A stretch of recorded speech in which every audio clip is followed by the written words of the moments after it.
Aku pergoki suamiku membelikan mobil mewah. Kukira untukku, ternyata untuk pelakor. Balasanku membuat mereka kehilangan segalanya.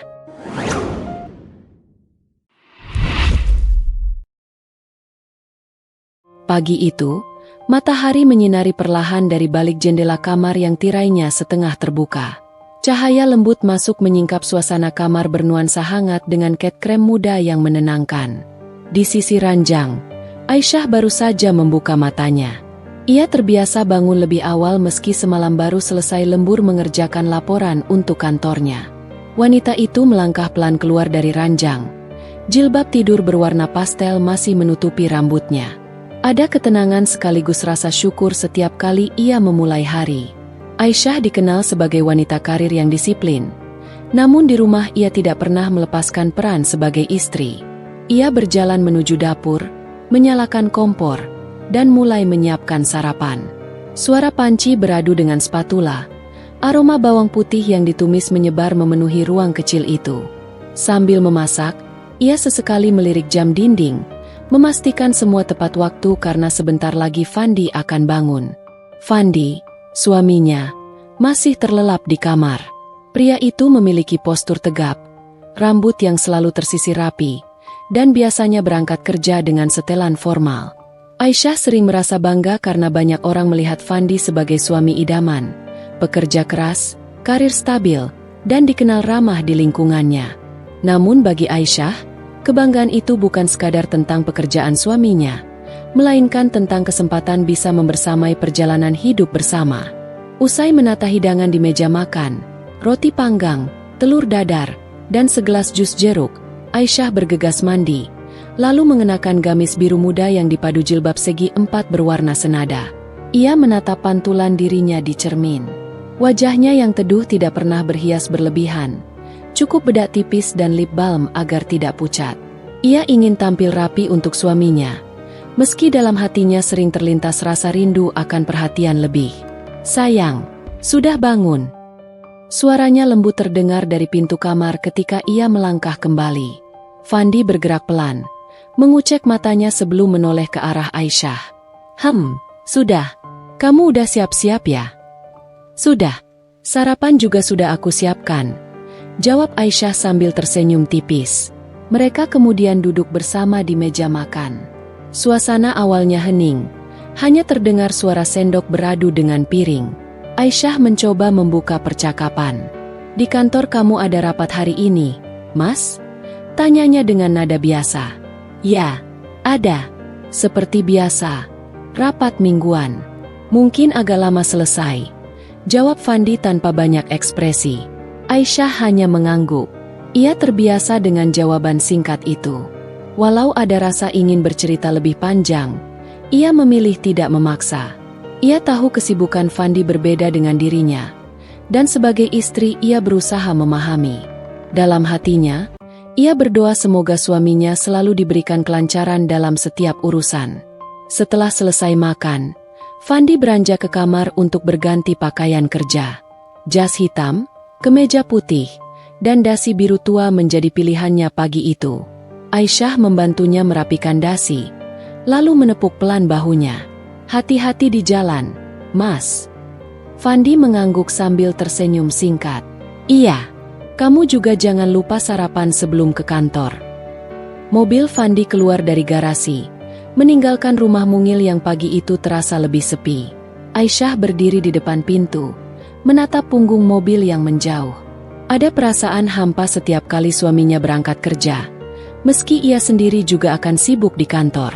Bedanya, Aisyah selalu menyimpan rasa ingin agar ada sedikit waktu lebih untuk berbicara, bercanda, atau sekadar mendengar suaminya bertanya tentang hari-harinya. Usai membereskan meja makan, ia mengambil tas kerja dan berangkat menuju kantornya dengan mobil kecil miliknya sendiri. Di perjalanan, ia memutar murotal untuk menemani perjalanan. Lantunan ayat-ayat suci menenangkan hatinya, membuatnya kembali merasa bahwa hidup tidak hanya tentang rutinitas, melainkan juga tentang menjaga hati tetap bersih dari keluh kesah. Di kantor, Aisyah dikenal sebagai sosok yang cekatan. Ia memimpin tim kecil dalam divisi pemasaran sebuah perusahaan properti. Rekan-rekan kerjanya menghormati dirinya karena ketegasan sekaligus kelembutannya. Seringkali ia menjadi tempat curhat rekan perempuan yang menghadapi masalah pribadi, sementara ia sendiri jarang membuka cerita rumah tangganya. Baginya, menjaga privasi keluarga adalah prinsip penting. Hari itu, aktivitas berjalan normal. Ia memimpin rapat pagi, membahas target penjualan, lalu berdiskusi tentang strategi pemasaran terbaru. Sesekali ia menerima telepon dari klien, menanggapi dengan suara tenang dan profesional. Waktu terasa berjalan cepat hingga siang hari. Saat istirahat, ia duduk di kantin bersama dua rekannya. Mereka bercerita ringan, sesekali tertawa, namun Aisyah lebih banyak mendengarkan. Pikirannya sesekali melayang pada Fandi. Ia membayangkan suaminya mungkin sedang berada di ruangan rapat, sibuk dengan laptopnya, atau bercakap dengan rekan kerja lain. Dalam hati, Aisyah berharap mereka bisa makan siang bersama, walau ia tahu itu sulit terwujud karena kantor mereka berbeda lokasi. Pulang kerja, langit sudah merona jingga. Aisyah menyalakan mesin mobil dan melajukannya pelan menuju rumah. Sesampainya di sana, suasana masih sepi. Fandi belum pulang. Ia meletakkan tas di meja ruang tamu, melepas jilbab, dan segera bergegas ke dapur untuk menyiapkan makan malam. Menunya sederhana, sup ayam bening dan ikan goreng, favorit suaminya. Jam menunjukkan pukul 8 malam ketika akhirnya pintu depan terbuka. Fandi masuk dengan wajah lelah. Aisyah menyambutnya, mengambil tas kerjanya, dan mengajaknya makan. "Mas, aku sudah siapkan sup ayam. Ayo makan dulu biar segar." Fandi hanya mengangguk, duduk, dan mulai makan. Tidak banyak kata keluar dari mulutnya, tapi Aisyah berusaha mencairkan suasana dengan cerita ringan tentang kantornya. Meski Fandi hanya menanggapi singkat, Aisyah tidak menunjukkan rasa kecewa. Ia tahu, menjaga keharmonisan bukan hanya menuntut, tetapi juga memahami. Malam itu setelah makan, Fandi masuk ke kamar lebih dulu. Ia duduk dengan laptop di pangkuan, mengetik sesuatu. Aisyah yang baru selesai membereskan dapur masuk dan melihatnya. Ia hanya tersenyum, lalu mengambil Al-Quran dari meja kecil di sudut kamar, membacanya perlahan hingga larut. Hari-hari mereka banyak diisi dengan rutinitas serupa. Aisyah bekerja, Fandi bekerja, lalu malam hari mereka bertemu meski tanpa banyak obrolan panjang. Bagi Aisyah, meski ada kerinduan untuk mendapatkan perhatian lebih, ia tetap mensyukuri kehidupan yang dimiliki. Ia masih percaya bahwa rumah tangganya baik-baik saja, dan rasa cinta yang ia miliki untuk Fandi selalu menguatkan langkahnya. Pagi berikutnya, Aisyah kembali memulai harinya dengan rutinitas yang sudah sangat akrab. Udara masih terasa segar. Embun belum sepenuhnya hilang dari dedaunan yang berjejer rapi di halaman rumahnya. Ia menyiapkan sarapan dengan penuh ketelatenan, meski seringkali hanya ia sendiri yang lebih lama menikmati meja makan. Fandi selalu terburu-buru, terbiasa menelan makanan cepat sebelum berangkat. Meski begitu, Aisyah tidak pernah mengeluh. Ia percaya menjaga perhatian kecil adalah cara sederhana untuk merawat cinta, meski terkadang ia merasakan sepi di sela-sela kesibukan rumah tangga. Hari itu Aisyah berangkat ke kantor lebih awal. Ia memilih mengenakan blazer biru tua dipadu dengan jilbab warna netral, penampilan yang membuatnya terlihat profesional sekaligus tetap anggun. Mobil kecilnya melaju di jalanan yang mulai ramai. Deretan kendaraan mengular menuju berbagai arah. Di tengah macet, Aisyah menyalakan radio, mendengarkan berita ekonomi yang sedang ramai dibicarakan. Ia senang memperkaya pengetahuan karena pekerjaannya memang menuntutnya selalu mengikuti perkembangan pasar. Sesampainya di kantor, suasana mulai sibuk. Beberapa rekan kerja sudah terlihat di lobi. Ada yang sibuk dengan ponsel, ada pula yang membawa berkas tebal. Aisyah menyapa mereka dengan senyum ramah, sesuatu yang sudah menjadi ciri khasnya. Ia melangkah menuju ruangannya di lantai 3, lalu membuka pintu dengan kartu akses. Ruangannya cukup luas, meja kerja tertata rapi, laptop menyala, dan beberapa dokumen menumpuk menunggu untuk diperiksa. "Selamat pagi, Bu Aisyah," sapa Sinta, salah satu anggota timnya. "Pagi, Sinta. Bagaimana progres presentasi kita untuk klien kemarin?" tanya Aisyah sambil duduk, merapikan jilbabnya. Sudah hampir selesai, Bu. Tinggal bagian grafik penjualan saja yang masih harus diperbaiki, jawab Sinta dengan penuh semangat.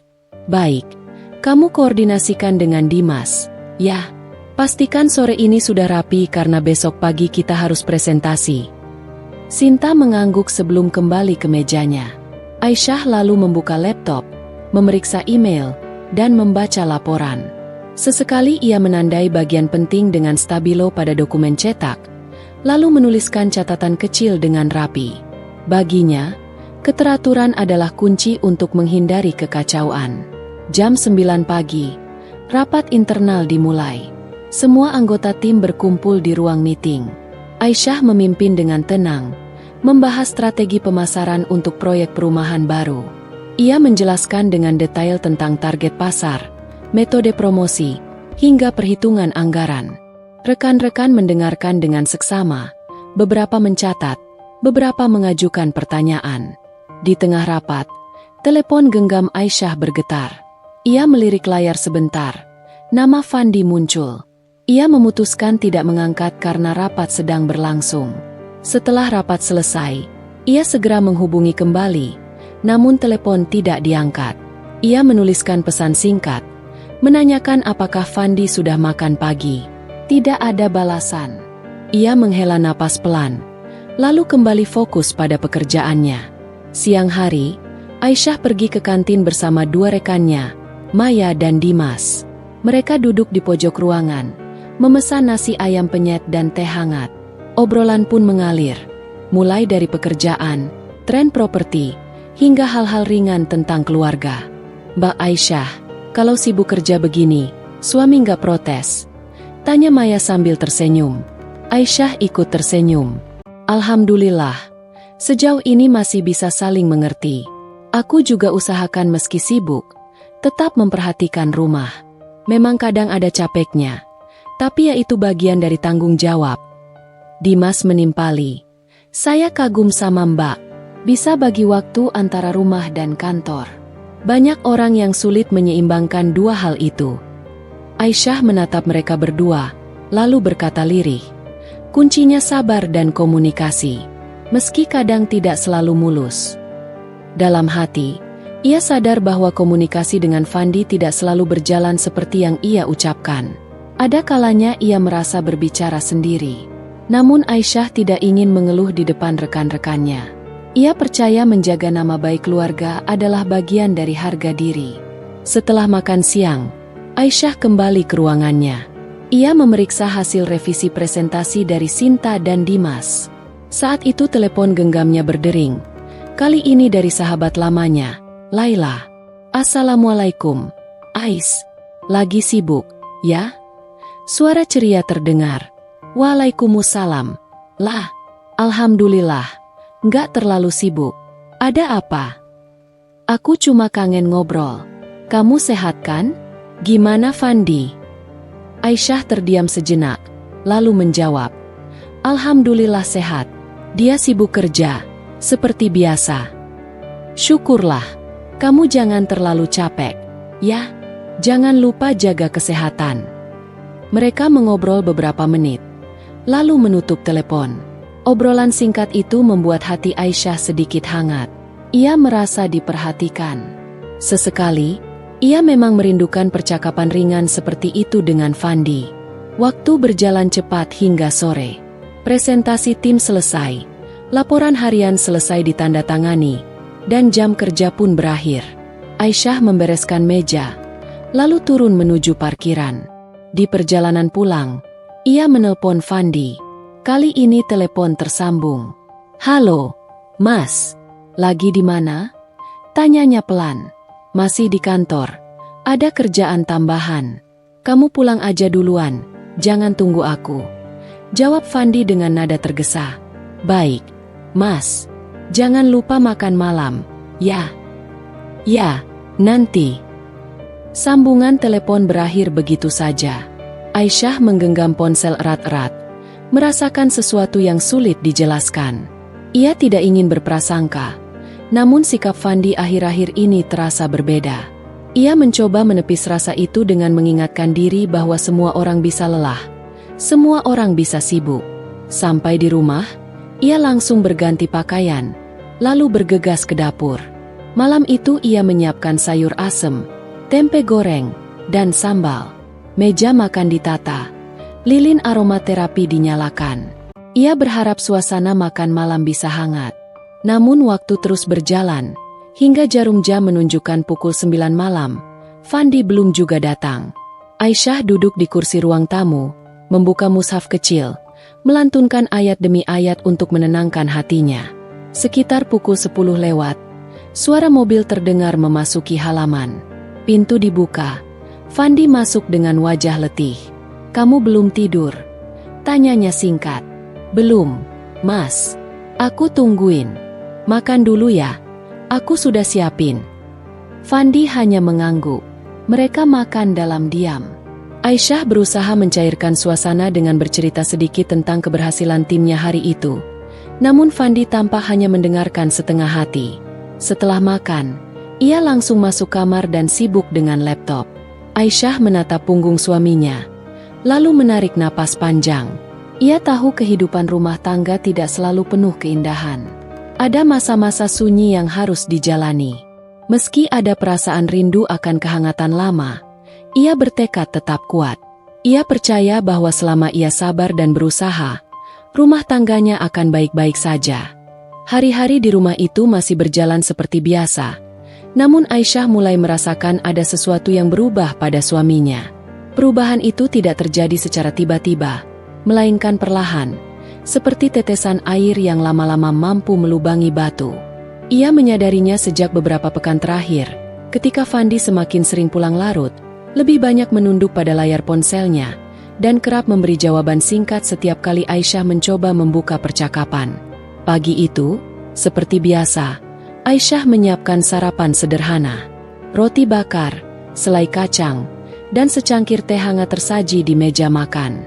Ia menunggu Fandi keluar dari kamar, sementara jam dinding menunjukkan pukul 7. Biasanya, Fandi sudah duduk di kursi makan pada jam itu, membuka koran atau sekadar menyeruput kopi. Namun kali ini, pintu kamar masih tertutup rapat. Ketika akhirnya pintu terbuka, Fandi muncul dengan wajah yang tampak kurang tidur. Rambutnya sedikit acak-acakan, dasinya belum terikat. Aisyah tersenyum, mencoba mencairkan suasana. "Mas, sarapan dulu, sudah aku siapkan." Fandi menatap meja sekilas lalu menggeleng. "Aku nggak sempat. Ada rapat pagi ini. Takut terlambat." "Seteguk teh pun tidak, Mas?" Suara Aisyah pelan. Sedikit kecewa tapi tetap lembut. "Sudah, nanti aja di kantor," jawabnya sambil mengambil kunci mobil dari meja. Aisyah berdiri di sampingnya, membantu merapikan kerah kemeja. Hatinya terasa aneh, ada kerikil kecil yang mengganggu perasaan. Ia menatap wajah Fandi, berusaha mencari jawaban, namun mata suaminya seperti sengaja menghindari tatapannya. "Hati-hati di jalan, Mas." "Ya." Pintu rumah tertutup, meninggalkan kesunyian. Aisyah menarik napas panjang. Ia duduk di kursi makan, menatap sarapan yang tidak tersentuh. Dalam hati ia bertanya-tanya, sejak kapan Fandi mulai terburu-buru seperti ini? Biasanya, meski sibuk, suaminya tetap menyempatkan diri duduk bersamanya, walau hanya beberapa menit. Hari-hari berikutnya pun berjalan dengan pola serupa. Fandi sering pulang malam dengan alasan lembur. Sesekali ia menyebut ada urusan dengan klien, kadang rapat mendadak. Aisyah selalu berusaha percaya. Ia tahu pekerjaan Fandi memang menuntut banyak waktu, apalagi posisinya cukup penting di perusahaan. Namun, tetap saja ada rasa yang tak bisa ia abaikan. Suatu malam, ketika Aisyah sedang menata pakaian di lemari, ia mendengar suara Fandi berbicara lewat telepon di teras belakang. Suaranya pelan, namun intonasinya terdengar berbeda, seperti lebih hangat daripada biasanya saat berbicara dengan rekan kerja. "Iya, besok ketemu lagi, ya. Jangan lupa bawa dokumennya." Iya, hati-hati." Aisyah berhenti melipat pakaian. Tangannya gemetar, namun ia mencoba menenangkan diri. Barangkali itu hanya pembicaraan dengan kolega. Tapi mengapa terdengar seperti ada nada yang tidak biasa? Ia berjalan perlahan ke arah pintu, ingin memastikan, namun langkahnya tertahan. Ia memilih kembali ke dalam kamar. Malam itu, Aisyah sulit tidur. Ia berbaring di samping Fandi yang sudah terlelap. Wajah suaminya tampak tenang, seolah tidak ada beban. Sementara pikirannya sendiri dipenuhi tanda tanya. Ia menatap langit-langit kamar, bertanya dalam hati, apakah dirinya yang terlalu peka, atau memang ada sesuatu yang berubah pada lelaki itu? Pagi berikutnya, ketika Aisyah sedang menyiapkan bekal makan siang, ponsel Fandi yang tergeletak di meja dapur berbunyi. Sebuah pesan masuk. Ia tidak berniat mengintip, namun matanya tanpa sengaja menangkap nama pengirim. Vira. Nama itu tidak pernah ia dengar sebelumnya. Pesan singkat itu hanya berbunyi, "Nanti jangan lupa ya, aku tunggu di tempat biasa." Aisyah terdiam. Dadanya berdegup kencang. Ia menahan diri agar tidak membuka lebih jauh. Ponsel itu segera ia letakkan kembali di tempat semula. Ketika Fandi datang mengambilnya, Aisyah berusaha bersikap biasa saja, meski hatinya mulai dipenuhi rasa cemas. Sepanjang hari di kantor, pikirannya tidak tenang. Ia berusaha fokus pada rapat dan laporan, tapi sesekali teringat pada pesan yang ia lihat tadi pagi. Siapa sebenarnya Vira? Apa hubungannya dengan Fandi? Mengapa ada janji temu di tempat tertentu? Malam harinya, Fandi pulang lebih larut dari biasanya. Ia masuk rumah dengan wajah lelah, menaruh tas kerja, lalu langsung menuju kamar mandi. Aisyah yang sedang duduk di ruang tamu hanya bisa menatapnya. Setelah makan malam singkat, Fandi sibuk lagi dengan laptop. Aisyah mencoba bertanya, "Mas, seharian tadi di kantor atau ada keluar?" Fandi menoleh sebentar. "Ya, ada keluar, ketemu klien." "Klien siapa?" tanyanya pelan, mencoba menjaga nada suara agar tidak terdengar menuduh. Fandi menghela napas. "Banyak. Aku capek kalau harus jelasin satu-satu. Yang penting semua urusan beres." Aisyah terdiam. Ia tidak ingin memperpanjang. Namun hatinya semakin yakin, ada sesuatu yang disembunyikan Fandi. Beberapa hari kemudian, perubahan sikap itu semakin nyata. Fandi lebih sering membawa ponselnya kemana-mana, bahkan ke kamar mandi. Jika ada pesan masuk, ia buru-buru membukanya. Aisyah memperhatikan diam-diam, mencoba menyusun potongan teka-teki dalam benaknya. Di sela kegelisahannya, Aisyah tetap menjalani pekerjaannya dengan baik. Ia tetap tersenyum di kantor, tetap profesional memimpin rapat, tetap ramah pada rekan kerja. Namun dalam hatinya, ada luka yang perlahan tumbuh. Ia merindukan sosok Fandi yang dulu, yang selalu menyempatkan waktu bercanda, yang menatapnya dengan penuh perhatian. Kini, yang tersisa hanyalah bayangan seorang lelaki yang sibuk dan semakin jauh. Malam itu, setelah Fandi tertidur, Aisyah duduk di ruang tamu. Lampu temaram, suasana sepi. Ia membuka mushaf kecil, membaca ayat-ayat dengan suara lirih. Air matanya jatuh tanpa ia sadari. Ia tidak ingin menuduh tanpa bukti, tapi firasat seorang istri jarang salah. Ada sesuatu yang berubah, dan perubahan itu membuat hatinya resah. Suasana rumah di pagi hari tampak begitu tenang. Cahaya matahari menyusup lembut melalui tirai ruang makan, menimbulkan bayangan samar yang menari di lantai marmer putih. Aisyah duduk di meja makan dengan setelan kerja yang rapi. Jilbab biru pastel membingkai wajah teduhnya. Tangannya memegang secangkir teh hangat yang mengepul, mencoba menenangkan hati yang masih diliputi campuran rasa antara cinta, curiga, dan sedikit kekecewaan. Di hadapannya, Fandi duduk sambil memeriksa ponselnya. Tatapan mata Fandi tajam namun sesekali tampak gelisah. Ia berusaha menyembunyikan sesuatu, tetapi Aisyah yang sudah bertahun-tahun menjadi istrinya dapat merasakan ada yang tak biasa. Suasana hening cukup lama, hanya terdengar detak jam dinding dan sesekali suara kicau burung di luar jendela. "Bang," ucap Aisyah akhirnya. Suaranya lembut tapi tegas. "Aku semalam kepikiran tentang pembicaraan kita, tentang mobil itu. Kamu serius mau beli dalam waktu dekat?" Fandi mendongak sebentar dari layar ponselnya. Senyum tipis terbit di wajahnya, namun tak sampai ke matanya. Iya, yah, aku sudah lama nabung, kan bagus kalau punya kendaraan baru, bisa dipakai bersama. Aisyah menatapnya lekat-lekat, mencoba menangkap ketulusan di balik ucapannya. Kalau memang untuk kita berdua, aku ikut senang. Tapi, aku ingin kita jujur satu sama lain. Jangan ada yang ditutupi. Fandi terdiam sesaat, kemudian pura-pura tersenyum lebih lebar. Kamu pikir aku nyembunyiin apa? Semua ini buat kebaikan keluarga kita. Yah. Aisyah tidak membalas. Dalam hati ia mengingat kembali bisikan-bisikan kecurigaan yang kian sering menghampirinya sejak beberapa bulan terakhir. Fandi makin sering pulang larut. Alasannya selalu soal pekerjaan.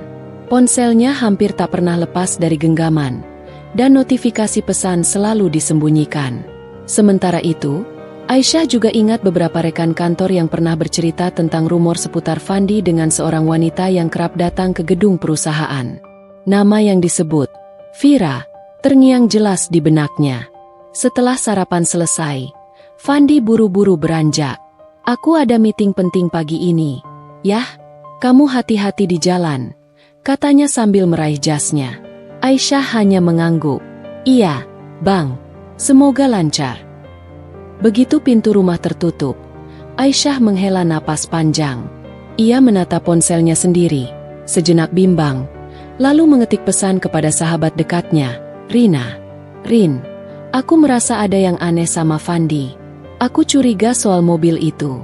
Bisa temenin aku sore nanti ke showroom mobil yang katanya dia datangi? Tak lama, balasan datang. Tentu, yah, aku juga ikut penasaran. Jam berapa kita ketemu?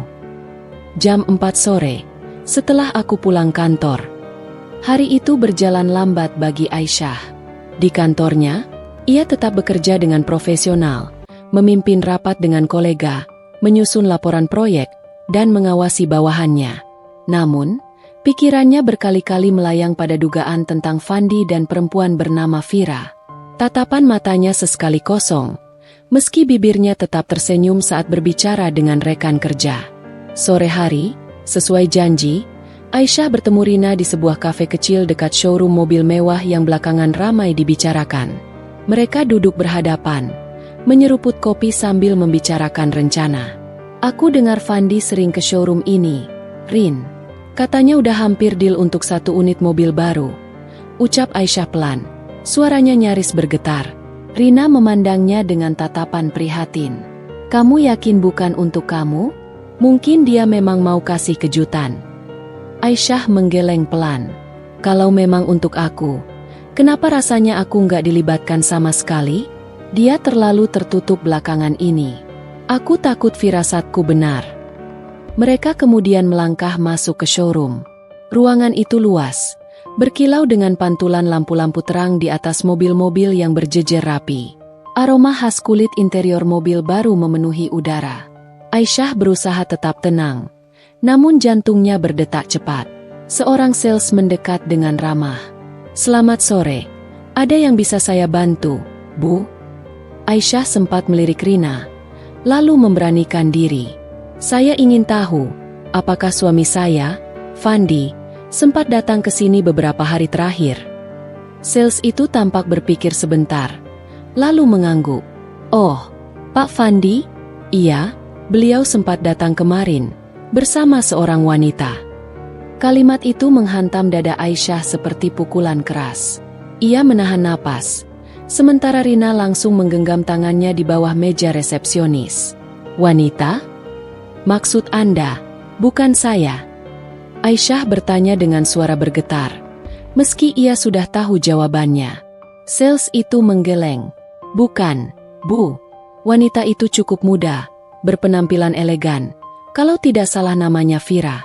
Mereka terlihat sangat akrab, bahkan sedang membicarakan proses pembelian 1 unit mobil sedan hitam. Kalau tidak salah, sudah masuk tahap pembayaran uang muka. Aisyah terdiam, pandangannya kabur, air mata hampir jatuh, tapi ia cepat-cepat menahan diri. Di depan orang asing, ia tidak ingin terlihat rapuh. Baik, terima kasih informasinya.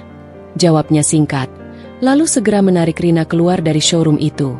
Di luar, angin sore menerpa wajahnya, membawa aroma jalanan yang ramai.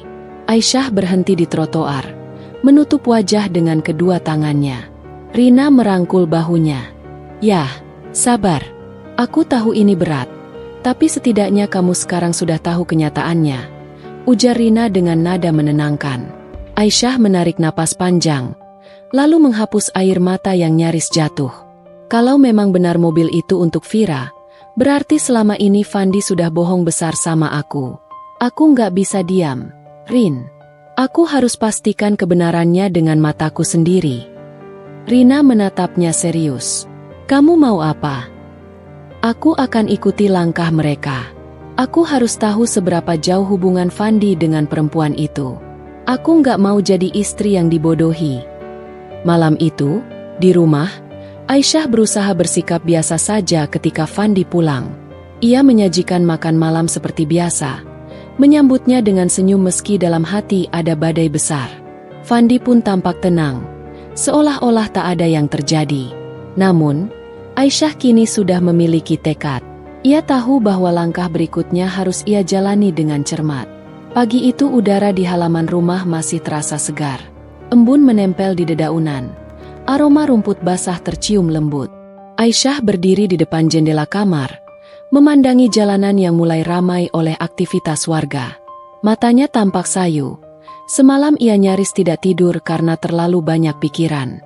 Bayangan Fandi bersama Vira di showroom mobil terus menghantui kepalanya. Kalimat sales yang menyebutkan nama Vira jelas-jelas mengoyak perasaannya. Meski demikian, Aisyah tetap berusaha berdiri tegar. Ia tahu dirinya tidak boleh tenggelam dalam kesedihan. Ia adalah wanita yang kuat, seorang istri yang selama ini telah banyak berkorban demi keluarga. Ia menata kerudungnya di depan cermin, memastikan setiap helai tetap rapi. Wajahnya tampak tenang meskipun di balik itu hatinya bergetar. Di ruang makan, Fandi sudah duduk menunggu. Ia terlihat sibuk mengutak-atik ponselnya. Jarinya lincah menari di layar. Sesekali ia tersenyum kecil, entah kepada siapa. Aisyah menarik kursi dan duduk, lalu menuangkan teh hangat ke dalam cangkir suaminya. "Bang, hari ini kamu ada rencana apa?" tanya Aisyah datar, berusaha menjaga agar suaranya tidak menunjukkan kecurigaan. Fandi mengangkat wajahnya sebentar. "Ada urusan di luar kantor. Mungkin aku nggak bisa pulang makan siang." Aisyah menatapnya sekilas. "Urusan kerja atau pribadi?" Fandi tersenyum samar, lalu meneguk teh yang baru disajikan. "Kerja, yah. Kamu jangan khawatir. Semua yang kulakukan ini demi masa depan kita." Kalimat itu membuat dada Aisyah terasa perih. Ia ingin bertanya lebih jauh, tapi memilih diam. Ia tahu bila mendesak terlalu cepat, Fandi justru akan semakin pandai berkelit. Setelah Fandi berangkat, Aisyah menyalakan mobilnya sendiri. Namun, sebelum pergi ke kantor, ia sempatkan mampir ke rumah Rina. Sahabatnya itu sudah menunggunya di ruang tamu dengan wajah penuh perhatian. "Aku nggak bisa tidur semalam, Rin," ucap Aisyah lirih. Bayangan Fandi dengan perempuan itu terus muncul. "Aku benar-benar harus tahu seberapa jauh hubungan mereka." Rina menatapnya dengan tatapan serius. "Aku ngerti, yah, tapi kamu juga harus hati-hati. Jangan sampai Fandi curiga kamu sedang mengawasinya." "Aku akan hati-hati. Aku mau cari tahu kemana saja dia pergi. Kalau perlu, aku pasang orang untuk memantaunya." Rina menghela napas panjang. "Kalau memang kamu sudah siap menghadapi semua kemungkinan, aku akan selalu ada di sampingmu." Aisyah tersenyum tipis, lalu meraih tangan sahabatnya. "Terima kasih, Rin. Aku benar-benar butuh dukunganmu." Hari itu, meski tubuhnya berada di kantor, pikirannya terus melayang. Setiap kali ponselnya berbunyi, ia berharap itu kabar yang bisa menjawab semua kegelisahannya. Ketika rapat berlangsung, Aisyah sempat menatap wajah para bawahannya yang penuh semangat, lalu menyadari betapa rapuh dirinya saat ini. Namun ia tetap bersikap profesional, tidak ingin masalah rumah tangga terbaca jelas oleh orang lain. Sore harinya, Aisyah sengaja pulang lebih awal. Ia memilih menunggu di mobil di dekat area parkir kantor Fandi. Dari posisinya, ia bisa melihat dengan jelas siapa saja yang keluar masuk. Beberapa jam ia menunggu dengan sabar, menahan jantungnya yang berdebar setiap kali pintu kantor terbuka. Hingga akhirnya, sekitar pukul 6 sore, Fandi tampak keluar. Ia tidak sendiri. Dari kejauhan, Aisyah bisa melihat seorang wanita muda berjalan di sampingnya. Wajahnya cantik, tubuhnya ramping, penampilannya modis. Tidak salah lagi, itulah Vira. Fandi dan Vira berjalan berdampingan, lalu masuk ke sebuah mobil yang terparkir di depan. Mobil itu bukan mobil mereka berdua di rumah. Aisyah mengenali modelnya, sedan hitam mewah yang beberapa hari lalu disebut sales di showroom. Jantungnya seakan berhenti berdetak. Itu berarti dugaan bahwa mobil baru itu bukan untuknya, melainkan untuk Vira, benar adanya. Aisyah segera menyalakan mesin mobilnya, lalu mengikuti dari kejauhan. Ia berusaha menjaga jarak agar tidak ketahuan, meskipun rasa gugup membuat tangannya berkeringat. Lampu kota mulai menyala satu persatu. Jalanan padat oleh kendaraan yang berbondong-bondong pulang kerja. Di tengah hiruk-pikuk itu, Aisyah tetap fokus membuntuti. Mobil Fandi berbelok ke sebuah restoran mewah di pusat kota. Dari dalam mobil, Aisyah melihat Fandi turun lebih dulu, lalu dengan penuh perhatian membukakan pintu untuk Vira. Wanita itu tersenyum manis, kemudian menggenggam lengan Fandi dengan mesra. Hati Aisyah serasa diremas. Pandangannya kabur, namun ia tetap menatap tanpa berkedip. Ia menelan ludah, menahan gejolak perasaan yang hendak meledak. Rina yang kebetulan ia ajak ikut diam-diam duduk di kursi penumpang samping, menepuk pelan bahunya. "Yah, aku tahu ini berat, tapi kamu harus sabar. Kita sudah dapat bukti jelas kalau Fandi memang bersama perempuan itu." Aisyah menarik napas panjang. "Aku harus kuat. Aku nggak boleh gegabah. Aku mau tahu seberapa jauh mereka berani." Mereka berdua menunggu di mobil cukup lama, sampai akhirnya melihat Fandi dan Vira keluar dari restoran. Mereka tertawa kecil sambil berbincang akrab, lalu masuk kembali ke sedan hitam itu. Aisyah melanjutkan membuntuti. Kali ini mobil Fandi berbelok ke arah sebuah apartemen mewah.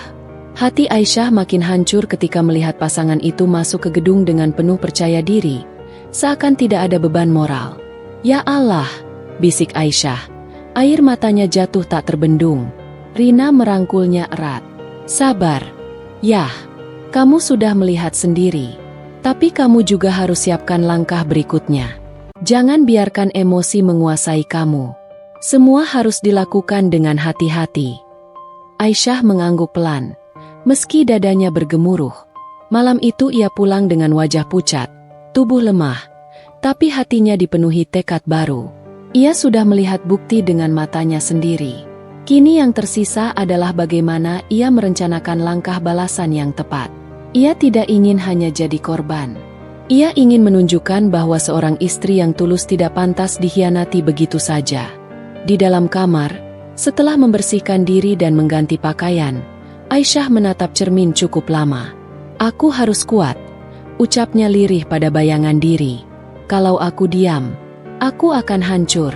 Tapi kalau aku bergerak, mereka yang akan kehilangan segalanya."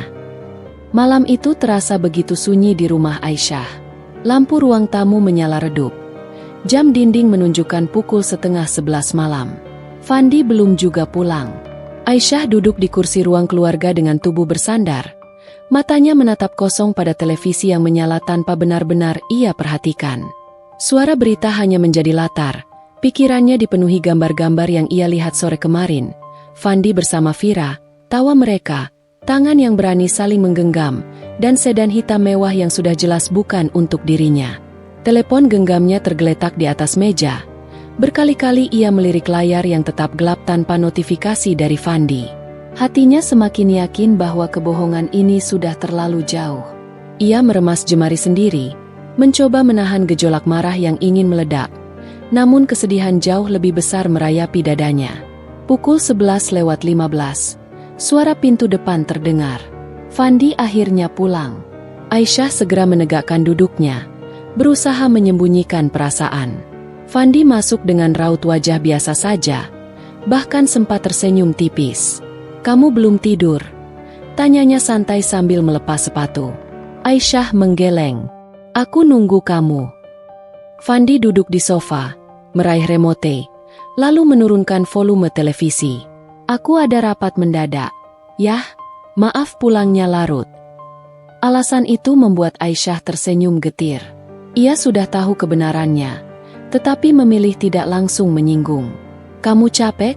tanyanya sambil berdiri, lalu mengambil segelas air putih dari dapur. "Lumayan," jawab Fandi, menerima gelas itu. "Besok pagi aku mungkin berangkat lebih awal. Ada janji ketemu klien." Aisyah menatapnya lama sebelum beranjak. "Baiklah, aku juga ada pekerjaan di kantor. Besok kita berangkat sendiri-sendiri."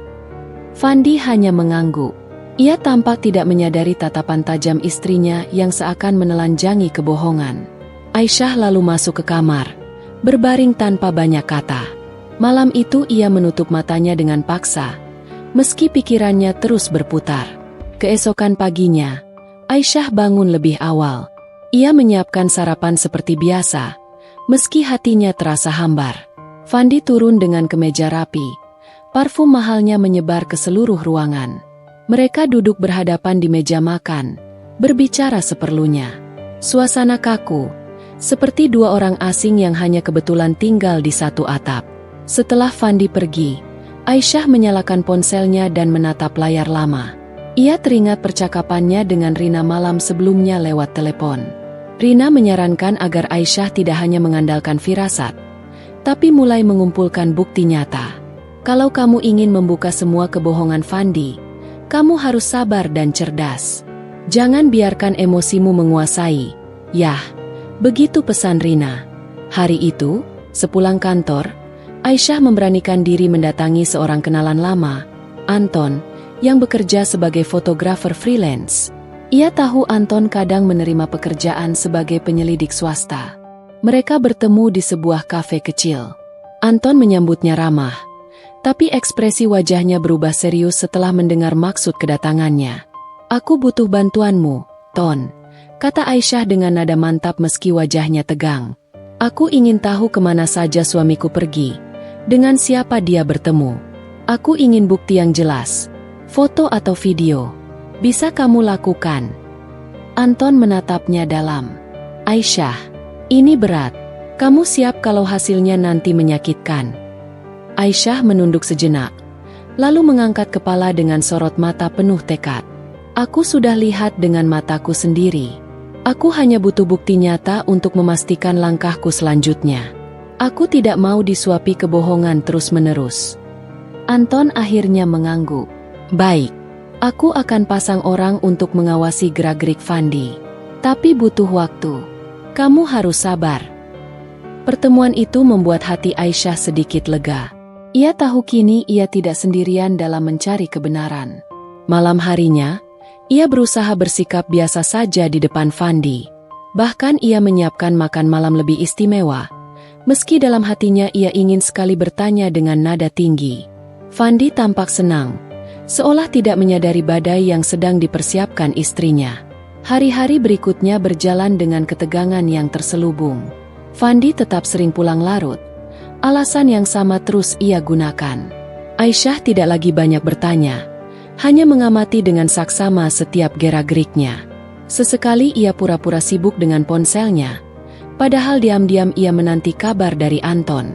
3 hari kemudian, Anton menghubunginya lewat pesan singkat. "Aku punya sesuatu. Bisa ketemu malam ini?" Aisyah langsung menjawab singkat. "Bisa. Sebutkan tempat." Malam itu, ia menemui Anton di sebuah restoran kecil yang tenang. Anton meletakkan sebuah amplop coklat di meja. "Ini hasil pengamatan 3 hari terakhir. Aku rasa kamu harus lihat sendiri." Dengan tangan bergetar, Aisyah membuka amplop itu. Di dalamnya ada beberapa foto. Foto pertama memperlihatkan Fandi sedang keluar dari showroom mobil bersama Vira. Wajah mereka tampak sumringah. Foto kedua, mereka makan bersama di sebuah restoran, tampak saling tersenyum penuh keintiman. Foto terakhir yang paling menusuk hati, Fandi dan Vira terlihat memasuki sebuah apartemen mewah, pintu tertutup di belakang mereka. Aisyah menutup mulutnya, menahan isak. Air mata jatuh juga meski ia berusaha tegar. "Ya Allah," bisiknya pelan. Anton menatapnya iba. "Aku tahu ini berat. Tapi sekarang kamu sudah punya bukti kuat." Pertanyaannya, langkah apa yang mau kamu ambil selanjutnya? Aisyah terdiam cukup lama. Air matanya terus mengalir. Tapi di balik itu tumbuh rasa marah yang makin mengeras. "Aku tidak akan gegabah. Aku harus rencanakan semua dengan hati-hati. Aku ingin mereka tahu bahwa perbuatan mereka tidak akan pernah bisa dibiarkan." Anton mengangguk pelan. "Kalau kamu butuh bantuan lain, aku siap." Sepulang dari pertemuan itu, Aisyah masuk ke kamarnya dengan wajah yang masih basah. Ia berdiri di depan cermin, menatap bayangan dirinya sendiri. Wanita dengan jilbab rapi, mata sembab, tetapi sorotnya menyala. Dalam hati ia berkata, "Aku harus melawan. Kalau aku diam, mereka akan menginjakku lebih dalam. Aku akan pastikan mereka kehilangan segalanya." Hari-hari berikutnya, Aisyah mulai menyusun strategi. Ia tidak lagi hanya berpura-pura tidak tahu, tapi secara diam-diam ia mulai mempersiapkan langkah besar. Ia menyiapkan catatan kecil berisi tanggal, waktu, dan bukti-bukti yang ia kumpulkan. Ia bahkan menyimpan salinan foto-foto itu di tempat aman. Di rumah, ia tetap bersikap lembut pada Fandi, bahkan sesekali berpura-pura manja. Fandi pun semakin lengah, merasa istrinya tidak mencurigai apapun. Ia semakin berani pergi bersama Vira tanpa menutup-nutupi, seolah yakin bahwa kebohongannya tak akan terbongkar. Namun Aisyah tahu, semakin tinggi mereka melangkah, semakin besar pula nanti saat mereka jatuh. Ia hanya menunggu waktu yang tepat untuk menyingkap semua kebusukan itu ke permukaan. Hari-hari Aisyah terasa semakin berat. Sejak percakapan terakhir dengan Fandi yang penuh dengan ketegangan terselubung, ia merasa ada jarak yang makin melebar di antara mereka. Fandi sering pulang larut, beralasan sibuk dengan urusan kantor yang menumpuk, sementara Aisyah hanya bisa menahan segala rasa curiga yang bergejolak di dadanya. Ia berusaha menata wajahnya tetap tenang di depan suami, meski pikirannya penuh dengan tanda tanya yang belum terjawab. Setiap kali Aisyah melihat Fandi, ia merasa seperti sedang menatap seseorang yang asing. Lelaki itu masih sama secara fisik, postur tegap, senyum yang dulu mampu membuat hatinya bergetar, cara bicara yang meyakinkan. Namun, ada sesuatu yang berbeda. Pandangan mata Fandi kini sering kosong, atau terlalu terburu-buru beralih setiap kali Aisyah mencoba mengajaknya bicara lebih dalam. Malam itu, Aisyah duduk di ruang keluarga. Lampu gantung memancarkan cahaya lembut, tapi hatinya tetap gelap. Laptop di pangkuannya menampilkan laporan kerja yang harus ia revisi, namun pikirannya melayang. Berkali-kali ia menghela napas panjang, mencoba menenangkan diri. Telepon genggamnya tergeletak di meja. Layar berkedip karena pesan masuk. Pesan dari rekan kantornya, sekadar menanyakan soal presentasi besok. Namun, justru itu yang membuat Aisyah kembali berpikir, kenapa Fandi tidak pernah terlihat sibuk dengan pekerjaannya, padahal ia sering beralasan kerja lembur? Dari dulu Aisyah tahu, Fandi bukan tipe pekerja yang membawa pulang tugas. Ia lebih sering menyelesaikan di kantor, lalu pulang dengan wajah lega. Tapi sekarang, alasan sibuk seakan jadi tameng yang terlalu sering dipakai. Aisyah memejamkan mata sejenak, lalu memutuskan untuk berhenti menebak-nebak. Ia tahu dirinya harus mencari tahu, meski hatinya belum siap menerima kemungkinan terburuk. Beberapa hari kemudian, saat Aisyah pulang lebih cepat dari kantor, ia mendapati rumah kosong. Biasanya, pada jam itu, Fandi sudah pulang meski sebentar hanya untuk berganti pakaian sebelum keluar lagi. Kali ini, mobilnya pun tidak ada di garasi. Aisyah meletakkan tas kerja di meja, lalu berjalan menuju dapur sambil mencoba mengusir resah. Namun semakin ia berusaha tenang, semakin kuat dorongan hatinya untuk mencari tahu. Tanpa berpikir panjang, Aisyah meraih kunci mobilnya. Ia menyalakan mesin, keluar dari garasi, dan melajukan kendaraannya ke arah pusat kota. Ia tidak punya tujuan pasti, hanya mengikuti firasatnya. Jalanan sore itu padat. Namun hatinya terasa lebih padat dengan pertanyaan-pertanyaan yang tak kunjung terjawab. Di sebuah persimpangan, matanya tertumbuk pada sebuah showroom mobil mewah yang cukup terkenal. Papan nama showroom itu mencolok, dengan lampu besar yang terang. Aisyah merasakan sesuatu bergetar di dalam dadanya. Ia memperlambat laju mobil, lalu menepi di seberang jalan. Dari balik kaca mobilnya, ia memperhatikan siapa saja yang keluar masuk. Beberapa menit kemudian, matanya nyaris tak berkedip saat melihat sosok yang sangat dikenalnya. Fendi. Lelaki itu keluar dari pintu kaca showroom, mengenakan kemeja biru muda yang biasa ia pakai untuk pertemuan formal. Di sampingnya, seorang wanita berambut panjang dengan penampilan modis ikut melangkah. Mereka tampak berbicara akrab, bahkan tertawa kecil. Aisyah mematung. Nafasnya tersengal, dadanya terasa sesak. Wanita itu, ia mengenalnya. Vira, seorang wanita yang beberapa kali pernah ia lihat sekilas di acara kantor Fandi. Wajahnya cantik, tubuhnya ramping, dan gayanya selalu menarik perhatian. Seperti sedang menyaksikan adegan yang tak pernah ia bayangkan, Aisyah melihat Fandi menunjuk ke arah sebuah mobil mewah berwarna hitam yang mengilap. Sales showroom berdiri di samping mereka, menjelaskan sesuatu. Vira menatap mobil itu dengan mata berbinar. Senyumnya begitu lebar, sementara Fandi terlihat puas.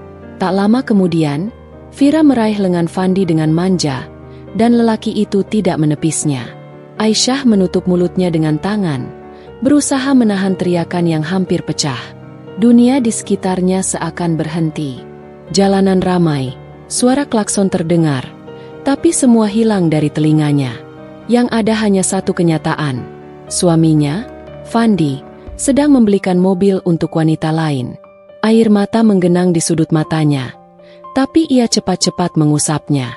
Ia tidak ingin larut dalam tangisan di tengah jalan. Ada sesuatu yang lebih penting sekarang. Ia harus tahu apa yang sebenarnya terjadi, meski setiap detik yang ia lihat membuat hatinya hancur. Aisyah menunggu di dalam mobilnya, mengamati dari jauh.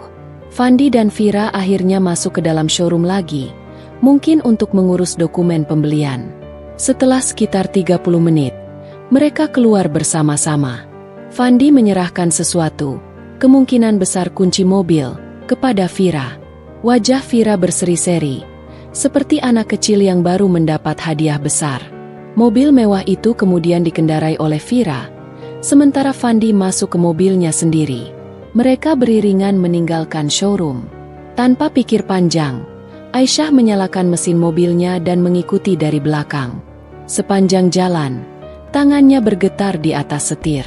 Berkali-kali ia harus mengatur napas agar tidak kehilangan fokus. Mobil Vira melaju menuju kawasan apartemen elit di pusat kota. Fandi ikut masuk, lalu berhenti di lobi. Mereka turun hampir bersamaan. Vira menggandeng tangan Fandi seolah tanpa beban. Lalu mereka masuk ke dalam gedung. Aisyah menggigit bibirnya keras-keras, menahan perih di hatinya. Pemandangan itu menusuk jauh ke dalam, lebih dalam dari yang pernah ia bayangkan. Selama ini ia selalu percaya bahwa rumah tangganya baik-baik saja, meski ada riak kecil. Tapi hari itu, keyakinan itu runtuh tanpa sisa. Ia tidak masuk atau menghadang mereka. Ia tahu bukan waktunya. Dengan hati yang koyak, ia hanya bisa memandang dari jauh. Setelah cukup lama menunggu, ia akhirnya memutuskan untuk pulang. Dalam perjalanan pulang, Aisyah terdiam. Tidak ada lagu, tidak ada suara selain deru mesin mobil dan suara hatinya yang terus berbisik. Bagaimana bisa ia melakukan ini padaku? Sesampainya di rumah, ia langsung menuju kamar. Ia duduk di tepi ranjang, menatap kosong ke arah cermin besar di sudut kamar. Wajahnya terlihat pucat, matanya sembab. Ia mengusap jilbabnya pelan, seolah mencoba menenangkan diri. Di satu sisi, ia ingin berteriak, menumpahkan semua rasa sakitnya. Namun di sisi lain, ia sadar bahwa ia harus kuat. Terlalu banyak yang dipertaruhkan jika ia kehilangan kendali. Ia harus berpikir jernih, meski rasanya mustahil. Malam itu, Fandi pulang larut. Aisyah sudah berbaring di tempat tidur, pura-pura tidur. Ia mendengar langkah kaki Fandi masuk kamar, Suara kunci dan gesekan pakaian. Lelaki itu masuk ranjang tanpa banyak bicara. Tidak ada percakapan. Tidak ada kehangatan. Aisyah menahan napas, pura-pura lelap. Namun dalam hatinya, ia membuat keputusan. Jika benar Fandi sudah mengkhianatinya, ia tidak akan tinggal diam. Ia bukan tipe wanita yang menyerah begitu saja. Ia tahu saatnya akan tiba untuk menyingkap semua kebohongan ini. Hari-hari setelah kejadian di showroom itu menjadi masa yang paling berat bagi Aisyah. Ia mencoba menjalani rutinitas seperti biasa, namun pikirannya selalu kembali pada pemandangan yang menusuk hatinya. Setiap kali ia melihat Fandi, bayangan tentang Vira dan mobil mewah itu muncul begitu jelas, membuat dadanya sesak. Di kantor, Aisyah berusaha tampil profesional. Ia menghadiri rapat, menyelesaikan laporan, dan memimpin timnya dengan tegas. Namun di balik senyum dan tutur katanya yang terukur, ada badai yang bergolak. Rekan-rekan kerjanya beberapa kali menanyakan kondisinya, sebab mereka melihat wajahnya tampak lebih lelah dari biasanya. Aisyah hanya menjawab singkat, mengatakan dirinya sedang banyak pekerjaan. Padahal sebenarnya, bukan pekerjaan yang menguras tenaga, melainkan beban hati. Malam demi malam, ia terus memikirkan langkah apa yang harus diambil. Menghadapi Fandi secara langsung terasa terlalu gegabah. Ia masih butuh bukti yang jelas, sesuatu yang tidak bisa dibantah dengan alasan apapun. Baginya, mengonfrontasi tanpa persiapan hanya akan membuatnya terlihat lemah di hadapan suaminya. Suatu sore, sepulang kerja, Aisyah memutuskan untuk berbicara dengan salah seorang temannya, Rina. Mereka sudah lama bersahabat sejak kuliah, dan Rina adalah orang yang selalu mendengar keluh kesah Aisyah tanpa menghakimi. Mereka bertemu di sebuah kafe kecil yang tenang di sudut kota. Rina sudah menunggu di meja dekat jendela, dengan segelas kopi panas di depannya. Begitu melihat Aisyah datang, ia tersenyum hangat. "Aku kira kamu nggak jadi datang," ujar Rina sambil berdiri menyambut. "Aku hampir batal, tapi aku butuh teman bicara," jawab Aisyah lirih. Setelah mereka duduk, Aisyah mulai menceritakan apa yang ia lihat di showroom. Ia menuturkan dengan hati-hati, meski suaranya beberapa kali bergetar. Rina mendengarkan dengan serius, sesekali mengangguk dan memegang tangan Aisyah sebagai tanda dukungan. "Kalau memang seperti itu, kamu nggak boleh diam, Syah. Tapi aku tahu kamu orangnya selalu hati-hati. Jadi memang harus ada langkah yang tepat," kata Rina setelah mendengar semuanya. "Aku bingung, Rin. Aku takut salah langkah. Aku nggak mau gegabah, tapi aku juga nggak bisa pura-pura nggak tahu. Aku ngerti. Kalau kamu mau, aku bisa bantu.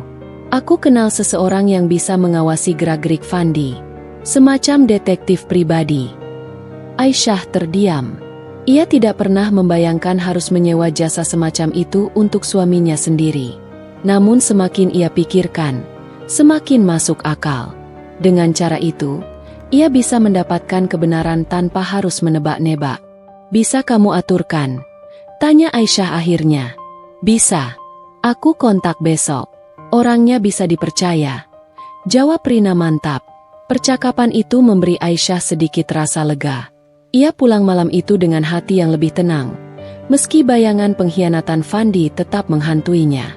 Beberapa hari kemudian, Rina menghubunginya dan mengatakan bahwa detektif itu siap bekerja.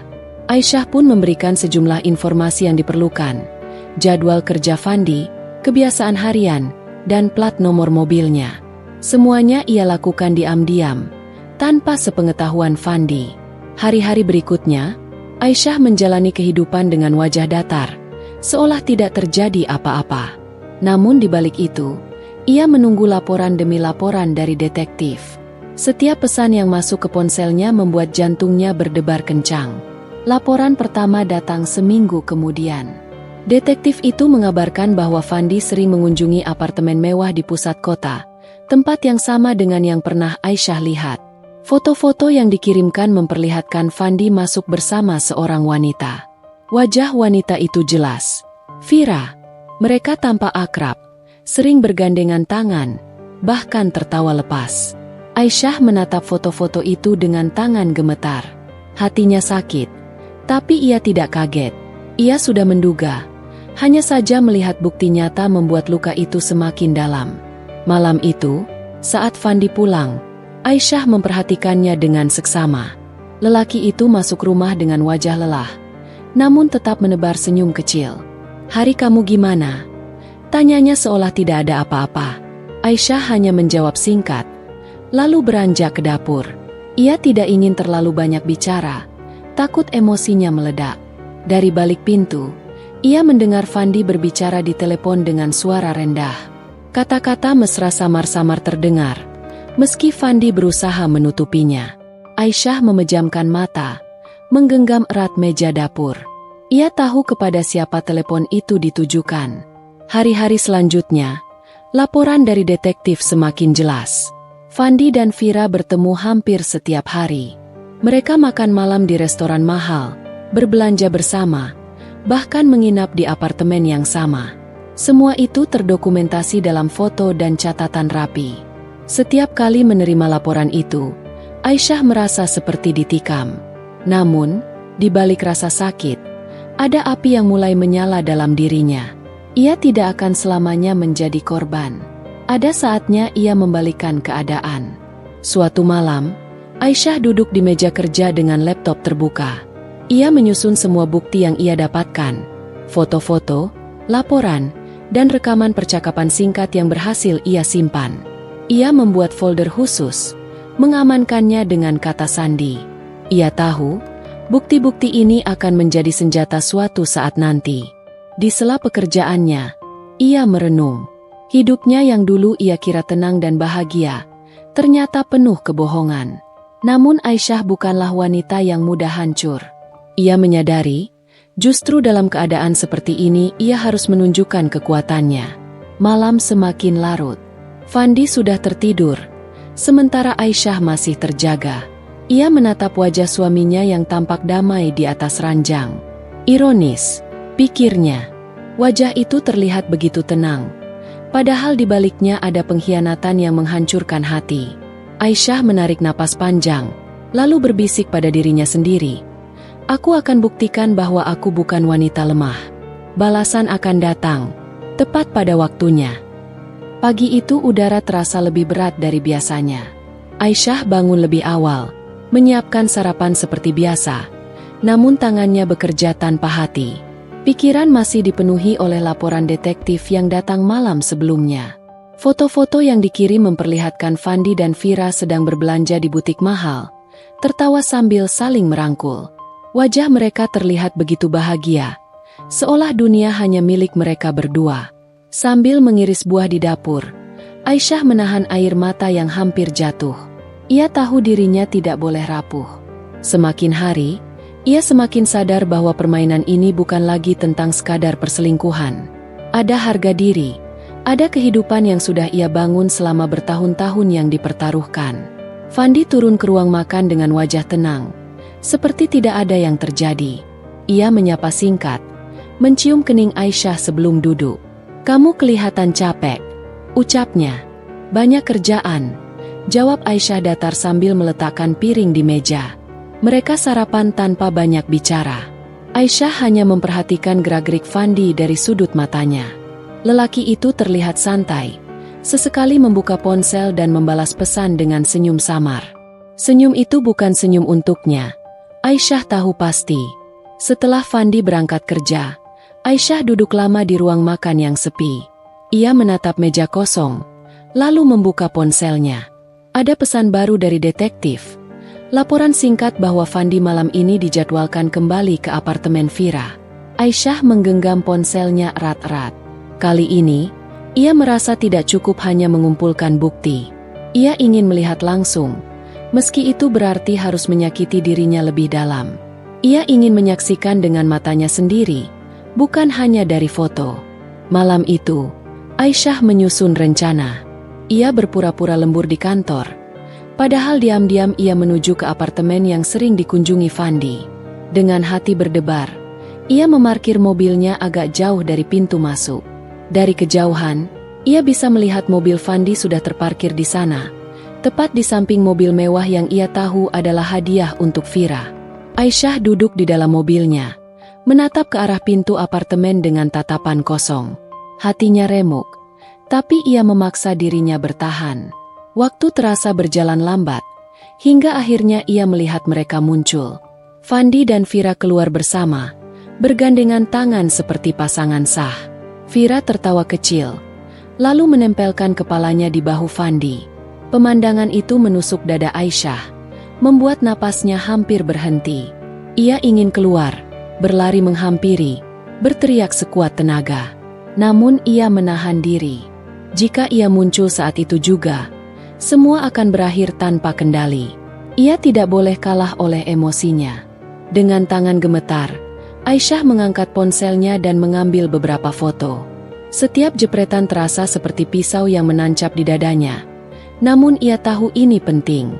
Ia butuh bukti lebih banyak, agar Fandi tidak bisa mengelak ketika saatnya tiba. Setelah pasangan itu masuk ke mobil, Aisyah menunduk. Air mata akhirnya jatuh juga, membasahi pipinya. Ia menutup wajah dengan tangan, membiarkan tangisnya pecah di dalam mobil yang gelap. Tapi tangisan itu hanya sebentar. Ia segera mengusap matanya, menarik napas panjang, dan berkata lirih pada dirinya sendiri, "Kamu harus kuat, jangan biarkan mereka menang." Hari-hari berikutnya, Aisyah menjalani rutinitas dengan topeng yang semakin tebal. Di kantor, ia tetap profesional. Di rumah, ia berusaha berperan sebagai istri yang wajar. Fandi sama sekali tidak curiga, karena Aisyah pandai menyembunyikan luka di balik sikapnya yang tenang.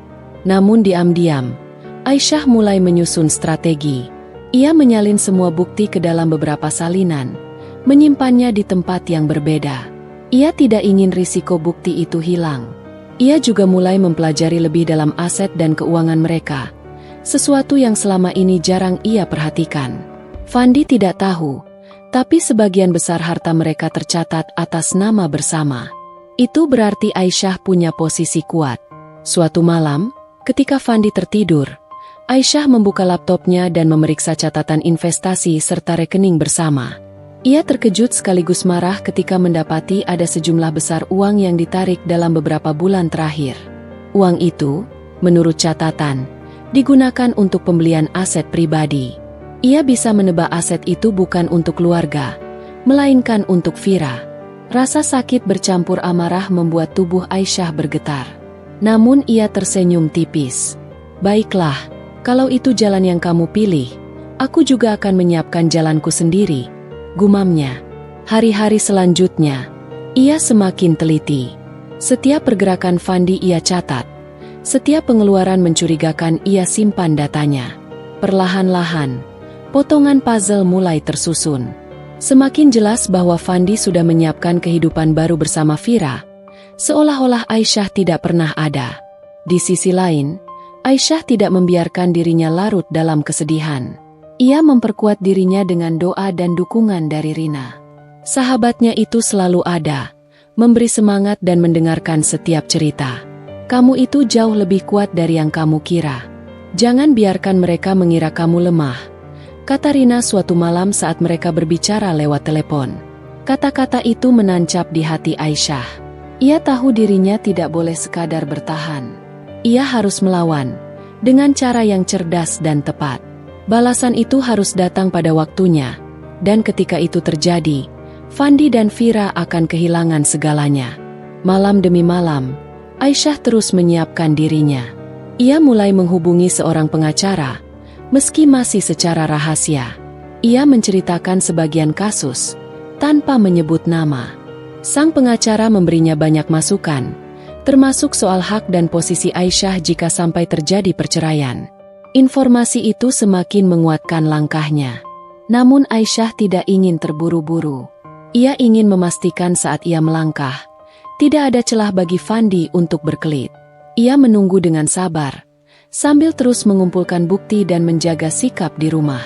Suatu pagi, ketika Aisyah sedang merapikan dokumen di meja kerjanya, Fandi mendekat. "Kamu akhir-akhir ini sering terlihat sibuk. Ada apa?" tanyanya sambil menatap. Aisyah menahan napas sejenak, lalu tersenyum tipis. "Kerjaan memang lagi banyak. Aku harus ekstra hati-hati supaya nggak ada yang terlewat."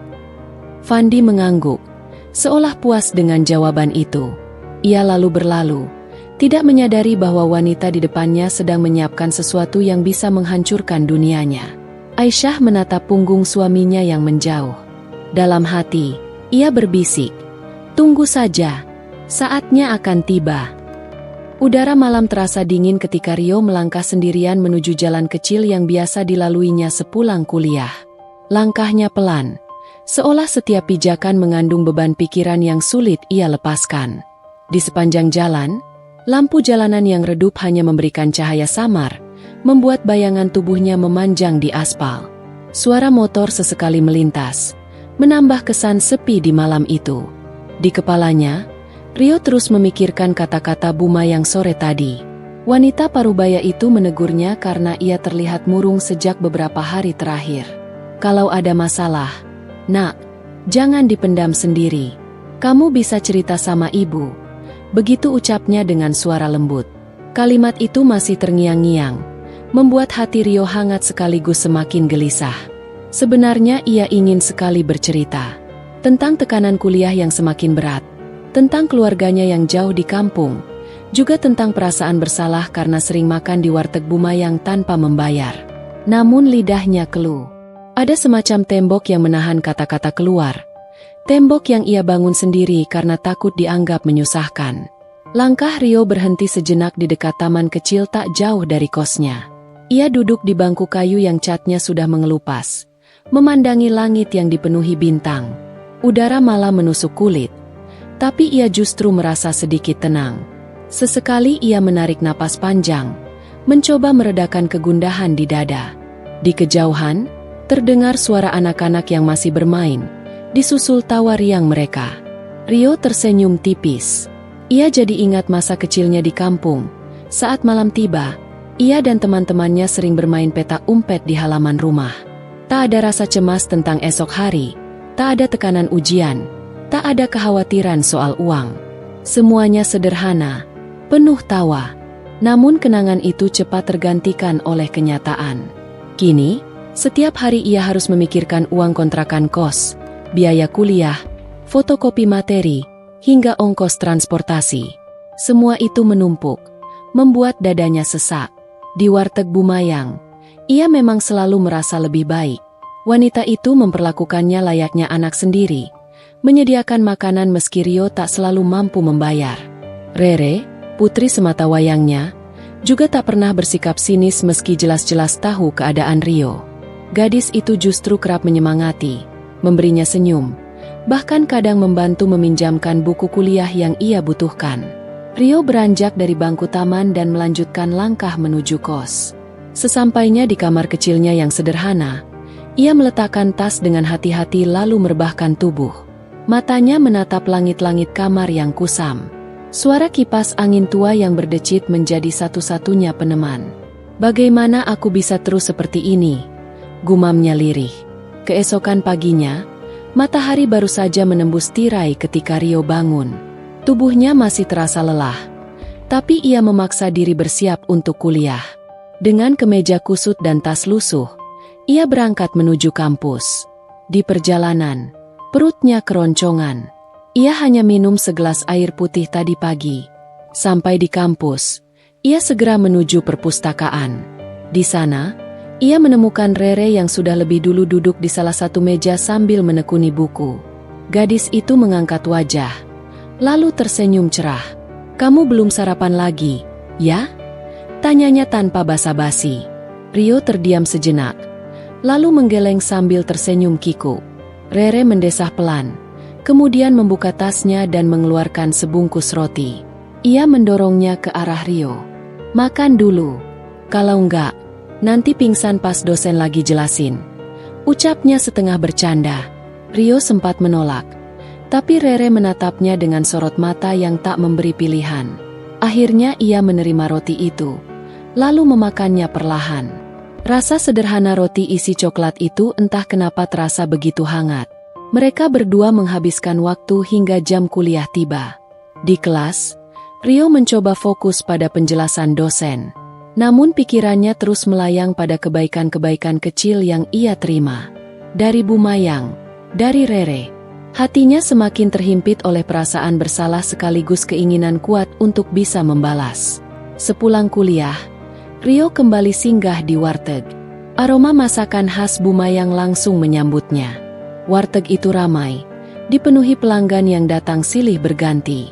Bu Mayang sibuk melayani, sementara Rere membantu mencatat pesanan. Meski lelah, wajah mereka tetap ramah, menyapa setiap orang dengan senyum tulus. Ketika warteg mulai sepi menjelang malam, Rio duduk di salah satu meja. Bu Mayang menghampiri dengan senyum hangat. "Kamu kelihatan capek. Nak, makan dulu, ya," ucapnya sambil menyodorkan sepiring nasi dan lauk. Rio menatap piring itu dengan mata berkaca-kaca. Ia ingin sekali menolak, tapi perutnya tak mampu berbohong. Akhirnya ia menerima dan mulai makan. Suapan demi suapan terasa bukan hanya mengisi perut, tapi juga menguatkan jiwanya. Dalam hatinya, ia berjanji suatu hari akan membalas semua ini. Ia tak tahu bagaimana, tapi ia yakin kesempatan itu pasti datang. Dan malam itu, di warteg kecil yang sederhana, Rio merasakan lagi secercah harapan. Pagi itu, langit tampak pucat, seakan matahari enggan menampakkan dirinya dengan cerah. Awan tipis menyelimuti birunya, membuat suasana terasa lebih teduh dari biasanya. Rio berjalan perlahan menuju kampus dengan langkah yang sedikit terburu. Tas lusuhnya ia genggam erat di bahu. Meski tubuhnya terasa letih, semangat di dalam hatinya seperti mulai menemukan tempatnya lagi. Di sepanjang jalan, pikirannya dipenuhi rencana-rencana kecil. Ia ingin mencari cara agar tidak selalu bergantung pada kebaikan Bu Mayang dan Rere. Semalam ia kembali berjanji pada dirinya sendiri, bahwa ia harus lebih kuat, harus lebih berusaha, meski jalannya terasa berat. Setibanya di kampus, suasana sudah ramai. Mahasiswa berlalu lalang, sebagian besar tampak tergesa menuju kelas. Rio masuk ruangannya, duduk di bangku paling belakang, mencoba mempersiapkan catatan. Hari itu dosen akan mengulas materi penting menjelang ujian tengah semester, dan ia bertekad untuk fokus. Namun tak lama, Rere muncul dengan senyum cerah. Ia menghampiri, duduk di sampingnya tanpa ragu. "Kamu kelihatan lebih segar hari ini," ujarnya sambil menaruh bukunya di meja. Rio hanya tersenyum kecil, mencoba menyembunyikan rasa syukur yang tumbuh di hatinya. "Lumayan, tadi pagi sempat olahraga sedikit sebelum berangkat," jawabnya. Rere mengangguk, lalu menatapnya seolah ingin memastikan bahwa Rio benar-benar baik-baik saja. Setelah itu, mereka terdiam sejenak, menunggu dosen masuk. Pelajaran berlangsung panjang, dan Rio berusaha mencatat setiap hal penting meski tangannya mulai pegal. Sesekali Rere melirik catatannya, bahkan beberapa kali membisikkan tambahan penjelasan yang ia pahami. Kehadiran gadis itu membuat Rio lebih bersemangat, seakan ia tak lagi berjuang sendirian. Ketika kelas usai, mereka berjalan bersama menuju perpustakaan. Rio merasa nyaman, meski dalam hatinya ada rasa sungkan. Ia tahu, kebersamaan ini begitu berarti baginya, tapi ia tak ingin terlihat bergantung. Di perpustakaan, suasana tenang. Aroma khas buku-buku lama membuat pikiran Rio sedikit lebih damai. Mereka duduk di meja yang sama seperti biasanya, membuka buku masing-masing. Namun pikiran Rio sesekali melayang, mengingat wajah Bu Mayang yang penuh perhatian. Ia ingin segera menemukan cara untuk membantu warteg itu, meski sekecil apapun. Sore harinya, Rio pulang lebih cepat. Ia sengaja melewati jalan lain, berhenti di sebuah toko kecil yang menjual alat tulis dan kebutuhan sederhana. Dari balik kaca, ia melihat papan pengumuman bertuliskan, "Dibutuhkan pegawai paruh waktu, jam kerja fleksibel." Jantung Rio berdegup lebih cepat. Mungkin inilah yang ia cari. Tanpa banyak pikir, ia masuk dan menemui pemilik toko, seorang pria berusia sekitar 40-an dengan wajah ramah.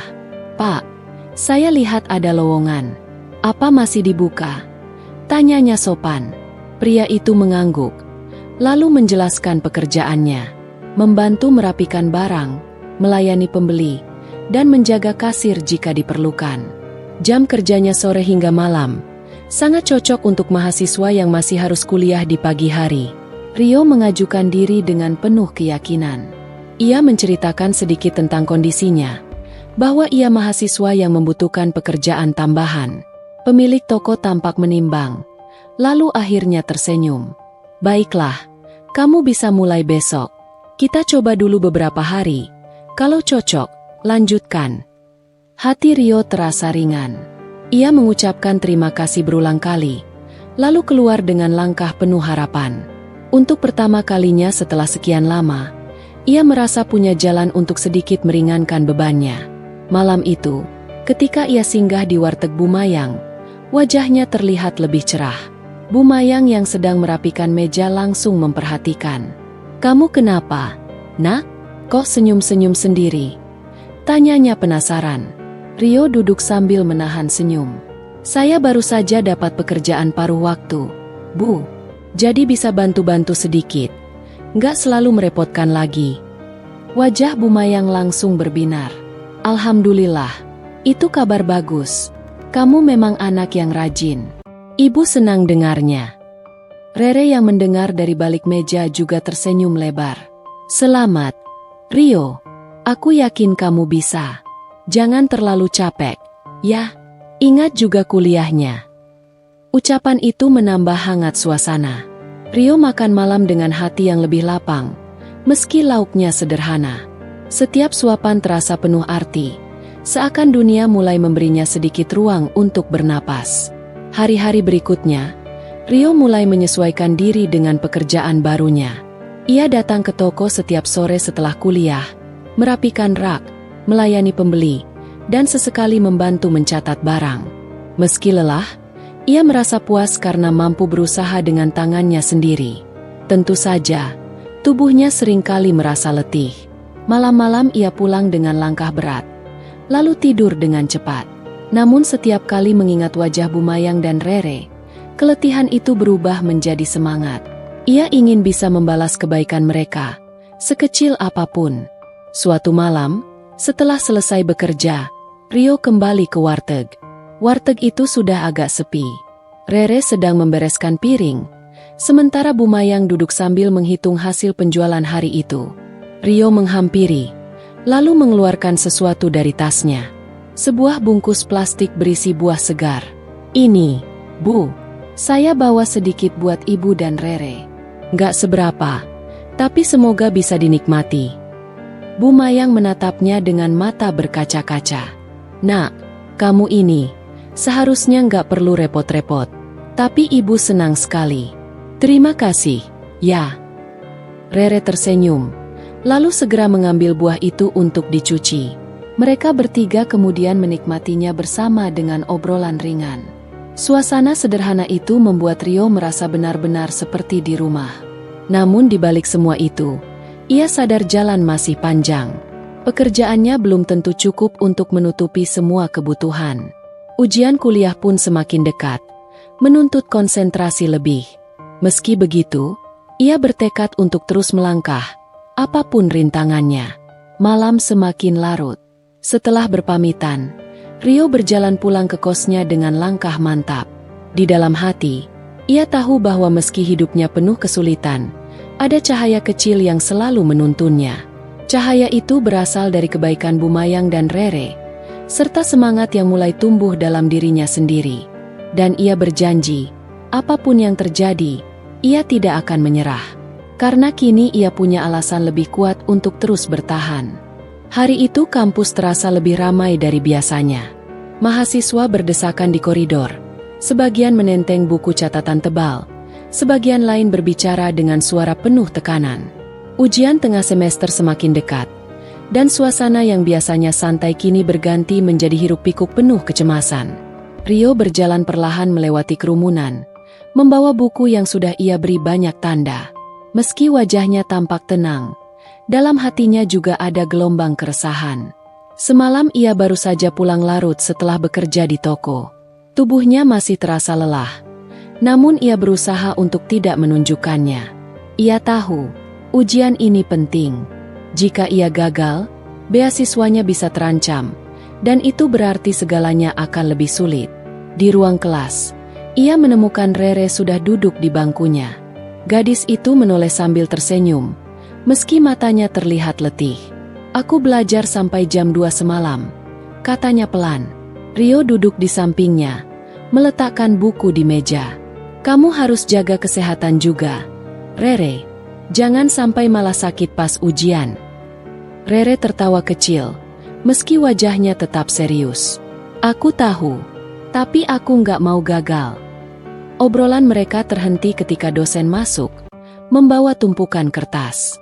Hari itu memang bukan ujian, tapi sesi terakhir sebelum ujian dimulai. Dosen memberikan latihan soal, menekankan poin-poin penting yang harus diperhatikan. Rio mencatat secepat mungkin, meski matanya kadang terasa berat. Setelah kelas usai, Rere mengajak Rio ke perpustakaan. Mereka duduk berhadapan, membuka catatan masing-masing. Suasana perpustakaan yang sunyi memberi ruang bagi pikiran untuk fokus. Namun bagi Rio, itu juga membuat rasa kantuknya semakin kuat. Ia menepuk-nepuk pipinya pelan, berusaha bertahan. Rere memperhatikan. Kamu kurang tidur, ya? Tanyanya lirih. Rio hanya tersenyum samar. Lumayan. Tapi nggak apa-apa. Aku harus tetap belajar. Rere menatapnya lama, seakan ingin mengatakan sesuatu. Tapi akhirnya hanya menghela napas dan kembali membaca. Menjelang sore, Rio berpamitan. Ia harus segera ke toko untuk bekerja. Di perjalanan, ia sempat terhenti di depan sebuah kedai kopi kecil yang penuh mahasiswa sedang belajar kelompok. Dari balik kaca, ia melihat keceriaan mereka. Berbeda jauh dari dirinya yang harus membagi waktu antara kuliah dan pekerjaan. Ada rasa getir menyelip di dadanya. Tapi ia cepat-cepat menepis. Hidup memang tak adil. Tapi ia tak boleh menyerah. Di toko, suasana lumayan ramai. Pemilik toko menyambut Rio dengan senyum tipis. Kamu datang tepat waktu. Tolong bantu rapikan rak sebelah sana. Banyak yang berantakan. Rio mengangguk, lalu mulai bekerja. Tangannya sibuk merapikan barang, melayani pembeli yang datang, sambil sesekali mencatat barang keluar masuk. Meski tubuhnya lelah, ada rasa bangga karena ia mampu bekerja dengan baik. Malamnya, setelah toko tutup, ia kembali mampir ke warteg Bu Mayang. Warteg sudah agak sepi, hanya ada beberapa pelanggan yang sedang menghabiskan makan malam. Bu Mayang duduk di kursi dekat kasir. Wajahnya tampak letih namun tetap ramah. Rio, sini makan dulu. Panggilnya hangat. Rio tersenyum, lalu duduk di meja dekat jendela. Rere datang membawa sepiring nasi dengan sayur hangat dan tempe goreng. Kamu harus isi tenaga, katanya sambil meletakkan piring itu di hadapan Rio. Rio mengucapkan terima kasih, lalu mulai makan dengan lahap. Sementara itu, Rere duduk di depannya, sesekali bercerita tentang persiapan ujian. Setelah selesai makan, Rio mengeluarkan uang dari dompetnya. Meski tidak banyak, ia tetap berusaha membayar. Namun Bu Mayang segera menolak. Simpan saja, Nak. Ibu tahu kamu sedang berjuang. Anggap saja ini bagian dari doa ibu. Rio terdiam, matanya terasa panas. Ia ingin sekali membalas semua kebaikan itu. Tapi ia tahu ia belum sanggup. Malam itu ia pulang dengan langkah lebih ringan. Di kamar kosnya yang sempit, ia membuka kembali buku catatannya. Meski tubuhnya ingin rebah, ia memaksa diri untuk belajar. Setiap huruf yang ia baca terasa berat. Tapi ia tahu perjuangan ini harus terus ia jalani. Hari-hari berikutnya berjalan dalam pola yang sama. Kuliah, belajar, bekerja, lalu pulang larut malam. Tubuhnya semakin letih, tapi semangatnya tetap bertahan. Bahkan di tengah kelelahan, ia masih menyempatkan diri menulis catatan kecil di sebuah buku lusuh yang selalu ia bawa. Catatan itu berisi mimpi-mimpi sederhana, lulus kuliah, mendapat pekerjaan layak, dan suatu hari bisa membalas semua kebaikan Bu Mayang dan Rere. Ujian pun akhirnya tiba. Ruang kelas dipenuhi suasana tegang. Rio duduk di kursinya, menatap lembar soal dengan hati berdebar.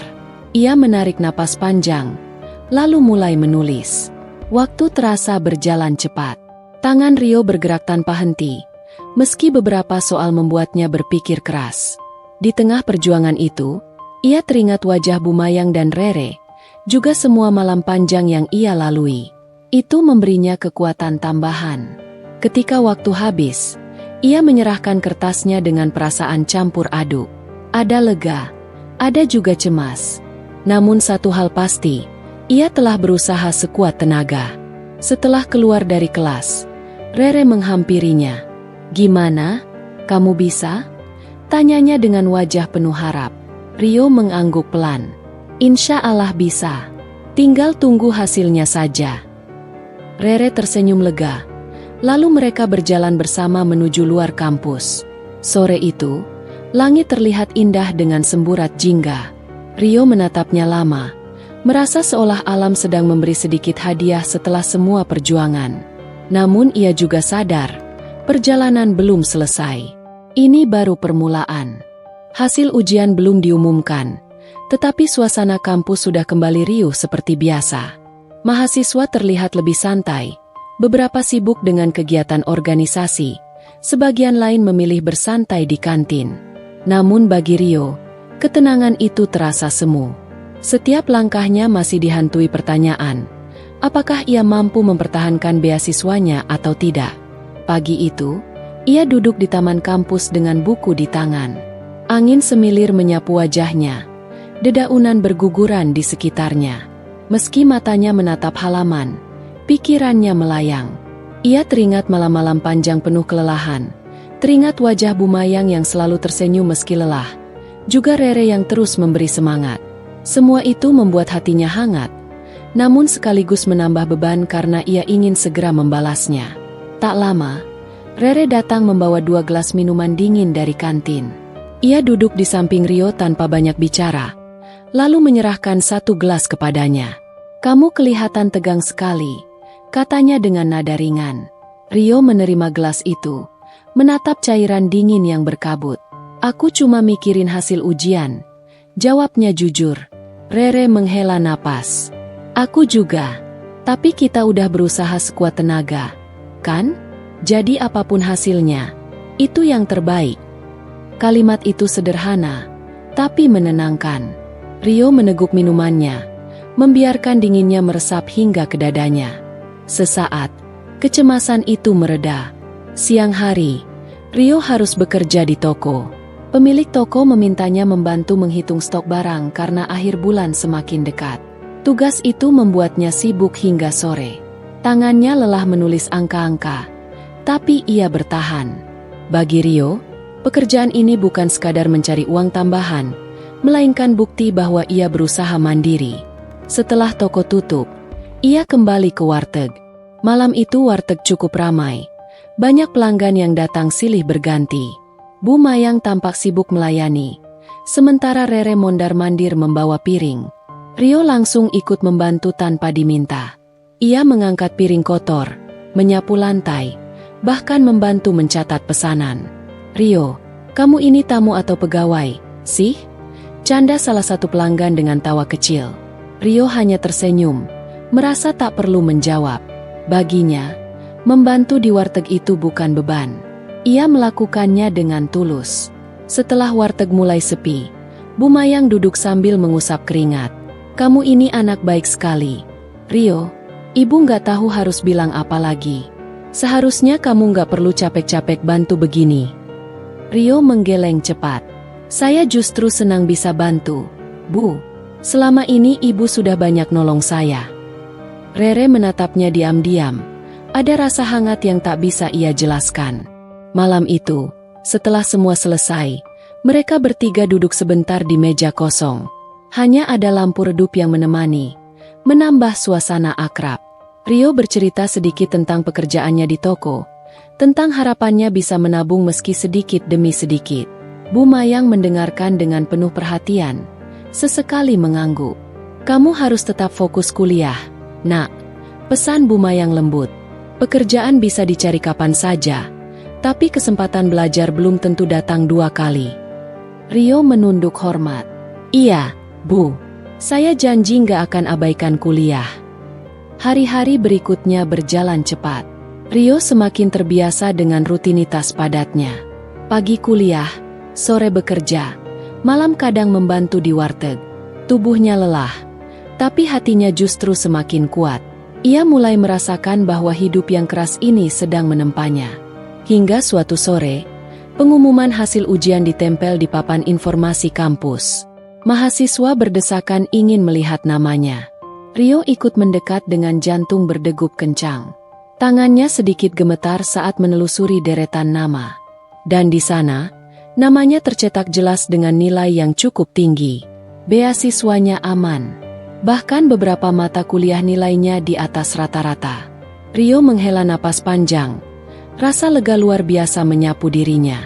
Matanya berkaca-kaca. Tapi ia menahan diri agar tidak terlihat berlebihan. Rere yang berdiri di sampingnya menepuk bahunya. "Aku bangga sama kamu," ucapnya tulus. Rio tersenyum. Rasa syukur memenuhi dadanya. Hari itu ia berjalan lebih ringan dari biasanya. Seakan beban di pundaknya sedikit terangkat. Malamnya, ia langsung menuju warteg. Begitu melihat Bu Mayang, ia tak bisa menahan diri untuk bercerita. "Bu, saya lulus ujian dengan nilai bagus. Beasiswa saya aman." Bu Mayang menutup mulutnya dengan tangan. Matanya berbinar. "Alhamdulillah, itu kabar paling membahagiakan. Nak, Ibu tahu kamu pasti bisa." Rere ikut tersenyum lebar. "Aku sudah bilang, kan? Kamu terlalu cemas padahal kamu mampu." Mereka bertiga merayakan dengan sederhana. Bu Mayang memasakkan menu spesial malam itu. Meski hanya ayam goreng dengan sambal terasi, rasanya lebih nikmat daripada makanan mewah manapun. Rio menyantapnya dengan penuh rasa syukur, sambil berulang kali berterima kasih dalam hati. Namun kebahagiaan itu juga menimbulkan tekad baru. Rio sadar, ini baru langkah kecil. Masih banyak rintangan menunggu di depan. Ia tidak boleh lengah, karena hidup tak akan berhenti menguji. Beberapa hari kemudian, pemilik toko tempat Rio bekerja menawarinya jam tambahan. "Kalau kamu sanggup, aku butuh orang untuk membantu gudang. Kerjanya agak berat, tapi upahnya lebih besar." Rio sempat bimbang. Di satu sisi, ia butuh uang tambahan. Di sisi lain, ia khawatir kesehatannya terganggu. Tapi akhirnya ia menerima, dengan tekad untuk mengatur waktunya lebih baik. Hari-harinya semakin padat. Kadang ia pulang dengan tubuh nyeri, tangannya pegal, namun ia tak pernah mengeluh. Setiap kali rasa lelah hampir menguasai, ia teringat wajah Bu Mayang dan Rere, teringat betapa berharganya kesempatan yang ia miliki. Malam-malam panjang masih terus ia jalani.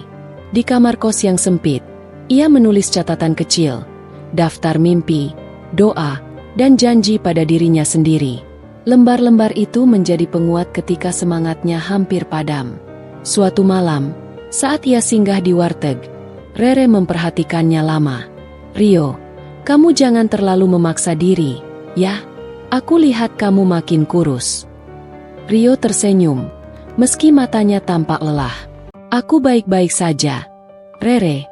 Selama aku punya tujuan, aku bisa bertahan." Rere terdiam, menatapnya dengan perasaan yang sulit ia ungkapkan. Ada kekaguman, ada juga kekhawatiran. Ia tahu Rio sedang berjuang keras, dan ia tak ingin melihatnya jatuh. Di sisi lain, Bu Mayang juga mulai cemas. Suatu malam, ia menegur Rio dengan nada lembut. "Nak, Ibu bangga sama kerja kerasmu. Tapi ingat, kesehatan itu modal utama. Jangan sampai sakit hanya karena ingin cepat membalas kebaikan orang lain. Ibu nggak minta apa-apa darimu. Cukup kamu sehat dan tetap semangat belajar." Ucapan itu menancap dalam hati Rio. Ia tersenyum, meski matanya sedikit berkaca. "Terima kasih, Bu. Saya janji akan lebih jaga diri." Malam itu, saat berjalan pulang, Rio mendongak menatap langit. Bintang-bintang bertaburan, seolah memberi isyarat bahwa jalan masih panjang, namun cahaya selalu ada untuk menuntun. Malam itu udara terasa dingin, meski jam di dinding sudah menunjukkan hampir pukul 11 malam. Aisyah masih duduk di ruang kerjanya dengan lampu meja yang menyala temaram. Di hadapannya, laptop terbuka dengan berbagai dokumen yang masih menunggu untuk diperiksa. Namun, pikirannya tak sepenuhnya berada di sana. Sejak beberapa hari terakhir, Batinnya digelayuti kegelisahan. Ia semakin sering memperhatikan gelagat Fandi, yang semakin jelas menyimpan rahasia. Suaminya itu sering pulang larut dengan alasan pekerjaan, sementara Aisyah tahu persis jam kerja Fandi seharusnya tidak sampai sejauh itu. Bahkan beberapa kali, Fandi pulang tanpa tampak lelah, malah segar seakan baru saja bertemu seseorang yang membuatnya bersemangat. Setiap kali mengingat kemungkinan itu, hati Aisyah terasa teriris. Ia menutup laptopnya, lalu berdiri dan berjalan pelan menuju balkon kamar. Dari sana, ia menatap langit malam yang dipenuhi bintang. Sejak awal menikah, ia selalu percaya bahwa rumah tangganya akan menjadi tempat yang damai. Ia rela membagi waktunya antara karir dan keluarga, tanpa pernah melupakan kodratnya sebagai istri yang ingin melayani suami dengan penuh cinta. Namun kini, kenyataan yang ia hadapi begitu berbeda. Dalam diam, ia bergumam lirih. Ya Allah, kalau memang benar dia menyakiti pernikahan ini, beri aku kekuatan. Suara pintu depan yang terbuka membuat Aisyah tersentak. Ia segera menutup pintu balkon dan melangkah masuk. Dari ruang tamu terdengar langkah kaki Fandi yang baru pulang. Jam hampir tengah malam, dan seperti biasa, Fandi hanya membawa tas kecil kerja tanpa beban berarti. Mas baru pulang? Sapa Aisyah datar saat Fandi masuk ke kamar. Iya, sayang. Tadi ada rapat mendadak, makanya agak lama. Jawab Fandi sambil melepaskan kemejanya. Senyum kecil ia lemparkan. Tapi bagi Aisyah senyum itu terasa hambar. Aisyah hanya mengangguk, lalu berjalan ke lemari untuk mengambil handuk. Mandi dulu, Mas. Aku sudah siapkan air hangat. Fandi mengangguk, masuk ke kamar mandi, sementara Aisyah kembali duduk di tepi ranjang. Tatapannya jatuh pada ponsel Fandi yang diletakkan sembarangan di meja rias. Sesaat ia ragu, tapi rasa penasaran bercampur luka membuat tangannya bergerak mengambil ponsel itu. Dengan cepat ia menekan tombol, namun layar terkunci dengan pola. Aisyah menghela napas panjang. Ia sadar tindakannya itu bisa dianggap melanggar privasi. Tetapi bukankah seorang istri berhak tahu jika ada yang disembunyikan? Tak lama, suara air dari kamar mandi berhenti. Aisyah segera meletakkan ponsel itu kembali, seolah tak pernah disentuh. Ia mencoba tersenyum ketika Fandi keluar, meski senyum itu terasa dipaksakan. Malam itu, meski berbaring di ranjang yang sama, keduanya terlelap dengan pikiran yang berbeda. Aisyah diliputi tanda tanya, sementara Fandi dengan wajah tenang menyembunyikan sesuatu yang Aisyah yakini akan segera terbongkar. Hari-hari berikutnya, suasana rumah tangga mereka semakin aneh. Fandi makin sering pergi dengan alasan urusan kantor. Namun, firasat Aisyah tak bisa lagi dipungkiri. Ia mulai mencari cara untuk memastikan kebenaran. Suatu sore, Aisyah sengaja menunda kepulangannya dari kantor. Ia meminta asistennya, Dini, untuk mencari tahu apakah benar Fandi ada rapat seperti yang ia katakan. Beberapa panggilan telepon dan pesan singkat akhirnya menghasilkan informasi yang mengejutkan. Bu Aisyah, saya sudah tanya ke kenalan saya di kantor Pak Fandi. Katanya, minggu ini tidak ada rapat mendadak, apalagi sampai larut malam. Ucap Dini hati-hati. Mendengar itu, tubuh Aisyah gemetar. Ia menutup mata, menahan air mata yang hampir pecah. Terima kasih, Din. Tolong jangan cerita ke siapa-siapa dulu, ya. Sejak saat itu, Aisyah memutuskan untuk mengamati lebih jauh. Ia mulai memperhatikan kebiasaan Fandi, jam keluar rumah, cara berpakaian, bahkan parfum yang dipakainya. Semua berubah. Fandi terlihat semakin memperhatikan penampilan, sesuatu yang jarang ia lakukan sebelumnya. Pada suatu malam akhir pekan, Aisyah berpura-pura harus menginap di luar kota untuk urusan pekerjaan. Padahal, ia sengaja ingin menguji apa yang dilakukan Fandi ketika ia tidak ada di rumah. Dengan membawa koper kecil, ia pamit dengan wajah tenang, sementara hatinya berdebar. Begitu Aisyah pergi, Fandi tampak begitu lega. Ia tak tahu bahwa Aisyah diam-diam kembali ke kompleks rumah dengan menumpang mobil sahabatnya. Dari kejauhan, ia melihat Fandi keluar rumah dengan setelan rapi, membawa mobilnya, dan berangkat entah kemana. Aisyah menunggu sejenak, lalu meminta sahabatnya mengikuti dari belakang dengan jarak aman. Mobil Fandi melaju ke sebuah restoran mewah di pusat kota. Dari kaca mobil, Aisyah melihat jelas suaminya duduk di meja dekat jendela bersama seorang wanita. Rambut panjang tergerai, gaun elegan, dan senyum manis yang begitu menusuk hati Aisyah. Ia mengenali wajah itu, Vira, wanita yang pernah ia temui di sebuah acara beberapa bulan lalu, rekan kerja yang kabarnya dekat dengan Fandi. Darah Aisyah terasa mendidih, tapi ia menahan diri. Ia tahu, ini baru permulaan. Hari demi hari, bukti semakin jelas. Fandi bukan hanya sekadar bertemu dengan Vira, tapi juga mulai membelikan berbagai hadiah mewah. Aisyah pernah melihat kwitansi pembayaran dari dealer mobil yang disimpan terburu-buru di laci kerja. Dan di sanalah semua terbongkar. Mobil baru itu bukan untuk dirinya, tapi untuk Vira. Ketika Aisyah menemukan bukti itu, dunia seakan runtuh. Ia berdiri di kamar kerja Fandi dengan tangan bergetar sambil memegang kwitansi. Air matanya jatuh tanpa bisa ia tahan. "Tega sekali kau, Mas," bisiknya lirih. Namun Aisyah bukan tipe wanita yang mudah menyerah. Dalam hancurnya hati, ia menyusun rencana. Ia tahu, jika ia gegabah, Fandi dan Vira akan lebih mudah mengelak. Ia harus menyusun langkah yang tepat, agar keduanya merasakan akibat dari pengkhianatan itu. Malam itu, ia duduk di meja kerja, menatap kosong dokumen yang terbuka di laptop. Di pikirannya, satu hal mulai jelas, ia tak akan diam. Balasannya akan membuat keduanya kehilangan segalanya. Pagi itu, Aisyah berdiri di depan cermin kamar dengan wajah tegar. Selama beberapa minggu terakhir, ia telah menyusun rencana matang untuk membalas pengkhianatan Fandi dan Vira. Semua bukti sudah ia kumpulkan. Rekaman, foto, bukti transfer, hingga kwitansi pembelian mobil mewah yang jelas ditujukan untuk Vira. Ia tidak lagi ingin larut dalam air mata. Kini yang ia butuhkan hanyalah keberanian dan strategi. Hari ini, perusahaan tempat Aisyah bekerja akan mengadakan gathering besar. Semua karyawan termasuk Fandi juga diundang karena posisi Fandi sebagai mitra bisnis. Aisyah tahu, momen ini akan menjadi panggung sempurna untuk mengungkap kebenaran. Ia tak berniat membuat keributan murahan, melainkan ingin memperlihatkan wajah asli suaminya di depan banyak orang dengan elegan namun telak. Dengan gamis pastel yang dipadukan blazer sederhana, Aisyah melangkah anggun. Tatapannya tajam, namun tetap penuh wibawa. Dalam hatinya, doa tak henti ia panjatkan. Ya Allah, bimbing aku. Jangan biarkan aku terjatuh di saat aku harus berdiri paling kuat. Acara gathering berlangsung di ballroom hotel mewah.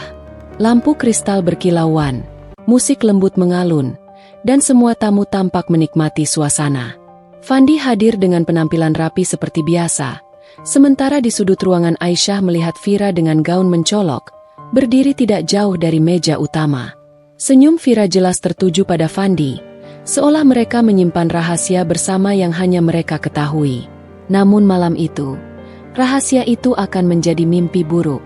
Saat acara memasuki sesi sambutan, Aisyah yang diminta memberikan pidato sebagai perwakilan perusahaan berdiri di podium.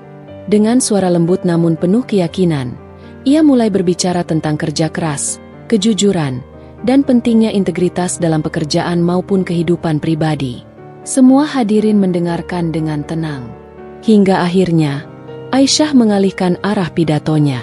"Bapak, Ibu, rekan semua, kejujuran bukan hanya diperlukan dalam bisnis, tetapi juga dalam rumah tangga. Karena tanpa kejujuran, apapun yang dibangun akan runtuh. Dan malam ini, izinkan saya menunjukkan sebuah contoh nyata." Suasana ruangan berubah hening. Fandi menegang, wajahnya pucat. Vira menunduk, pura-pura menatap meja.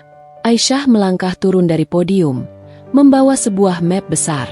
Ia membukanya, memperlihatkan beberapa lembar foto yang kemudian ditayangkan ke layar proyektor oleh tim yang sudah ia siapkan. Foto-foto itu memperlihatkan Fandi sedang makan malam mesra dengan Vira, berpegangan tangan di parkiran, hingga momen saat mobil mewah yang baru dibeli itu diserahkan pada Vira di dealer. "Ini adalah suamiku, Fandi." Selama ini, di balik alasan lembur dan rapat, Ternyata ia sibuk membangun hubungan dengan wanita bernama Vira, ucap Aisyah dengan nada dingin namun tetap terkendali. Ruangan riuh. Bisik-bisik terdengar di segala arah. Beberapa menutup mulut.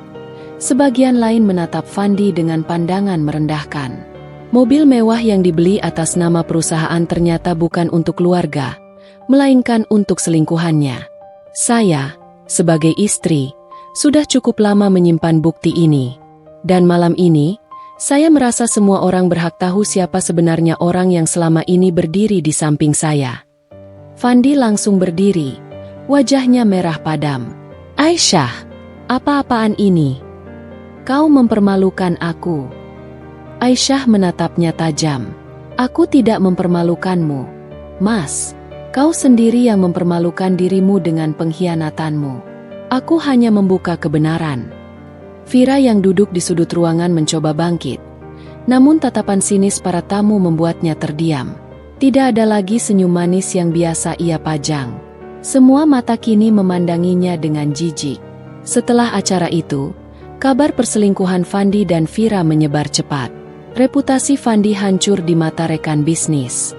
Beberapa kontrak besar dibatalkan, karena klien menilai orang yang tidak bisa setia pada keluarganya tidak layak dipercaya dalam urusan profesional. Vira pun tidak luput dari dampaknya. Ia kehilangan pekerjaannya, dijauhi oleh kolega, bahkan keluarganya sendiri merasa malu. Mobil mewah yang dibelikan Fandi akhirnya ditarik kembali karena pembayaran dilakukan dengan dana yang ternyata bermasalah dalam pencatatannya. Sementara itu, Aisyah tetap berdiri tegar. Ia memutuskan untuk mengajukan perceraian dengan tenang, tanpa teriak-teriak, tanpa emosi berlebihan. Semua dokumen ia serahkan ke pengadilan dengan bukti lengkap. Fandi mencoba membujuk, menangis, bahkan berjanji akan berubah. Tetapi hati Aisyah sudah tertutup. Aku sudah memberimu kesempatan terlalu banyak, Mas. Kau memilih untuk menghancurkannya sendiri. Kini, aku memilih untuk berdiri sendiri, ucap Aisyah saat mereka duduk di ruang mediasi. Fandi menunduk, tak mampu berkata-kata. Ia sadar, semua yang pernah ia miliki kini hilang. Kehormatan, keluarga, bahkan harta yang ia banggakan. Sementara Aisyah berjalan keluar dari ruang pengadilan dengan langkah mantap, meninggalkan semua masa lalu yang menyakitkan. Beberapa bulan kemudian, Aisyah mulai menata hidup baru. Ia fokus pada pekerjaannya, juga memperdalam hubungan dengan Allah. Wajahnya lebih tenang, auranya semakin kuat. Banyak yang menghormatinya karena keberanian dan keteguhannya. Sedangkan Fandi hidup dalam keterpurukan. Vira yang dulu ia bela mati-matian akhirnya pergi meninggalkannya setelah semua harta dan reputasi sirna. Ia benar-benar kehilangan segalanya. Seperti doa Aisyah yang pernah ia panjatkan dengan penuh luka. Balasan yang ia terima bukan karena dendam semata, melainkan buah dari perbuatannya sendiri. Dan bagi Aisyah, semua itu menjadi bukti bahwa ketika seseorang dikhianati, ada kekuatan yang lebih besar yang akan menegakkan keadilan.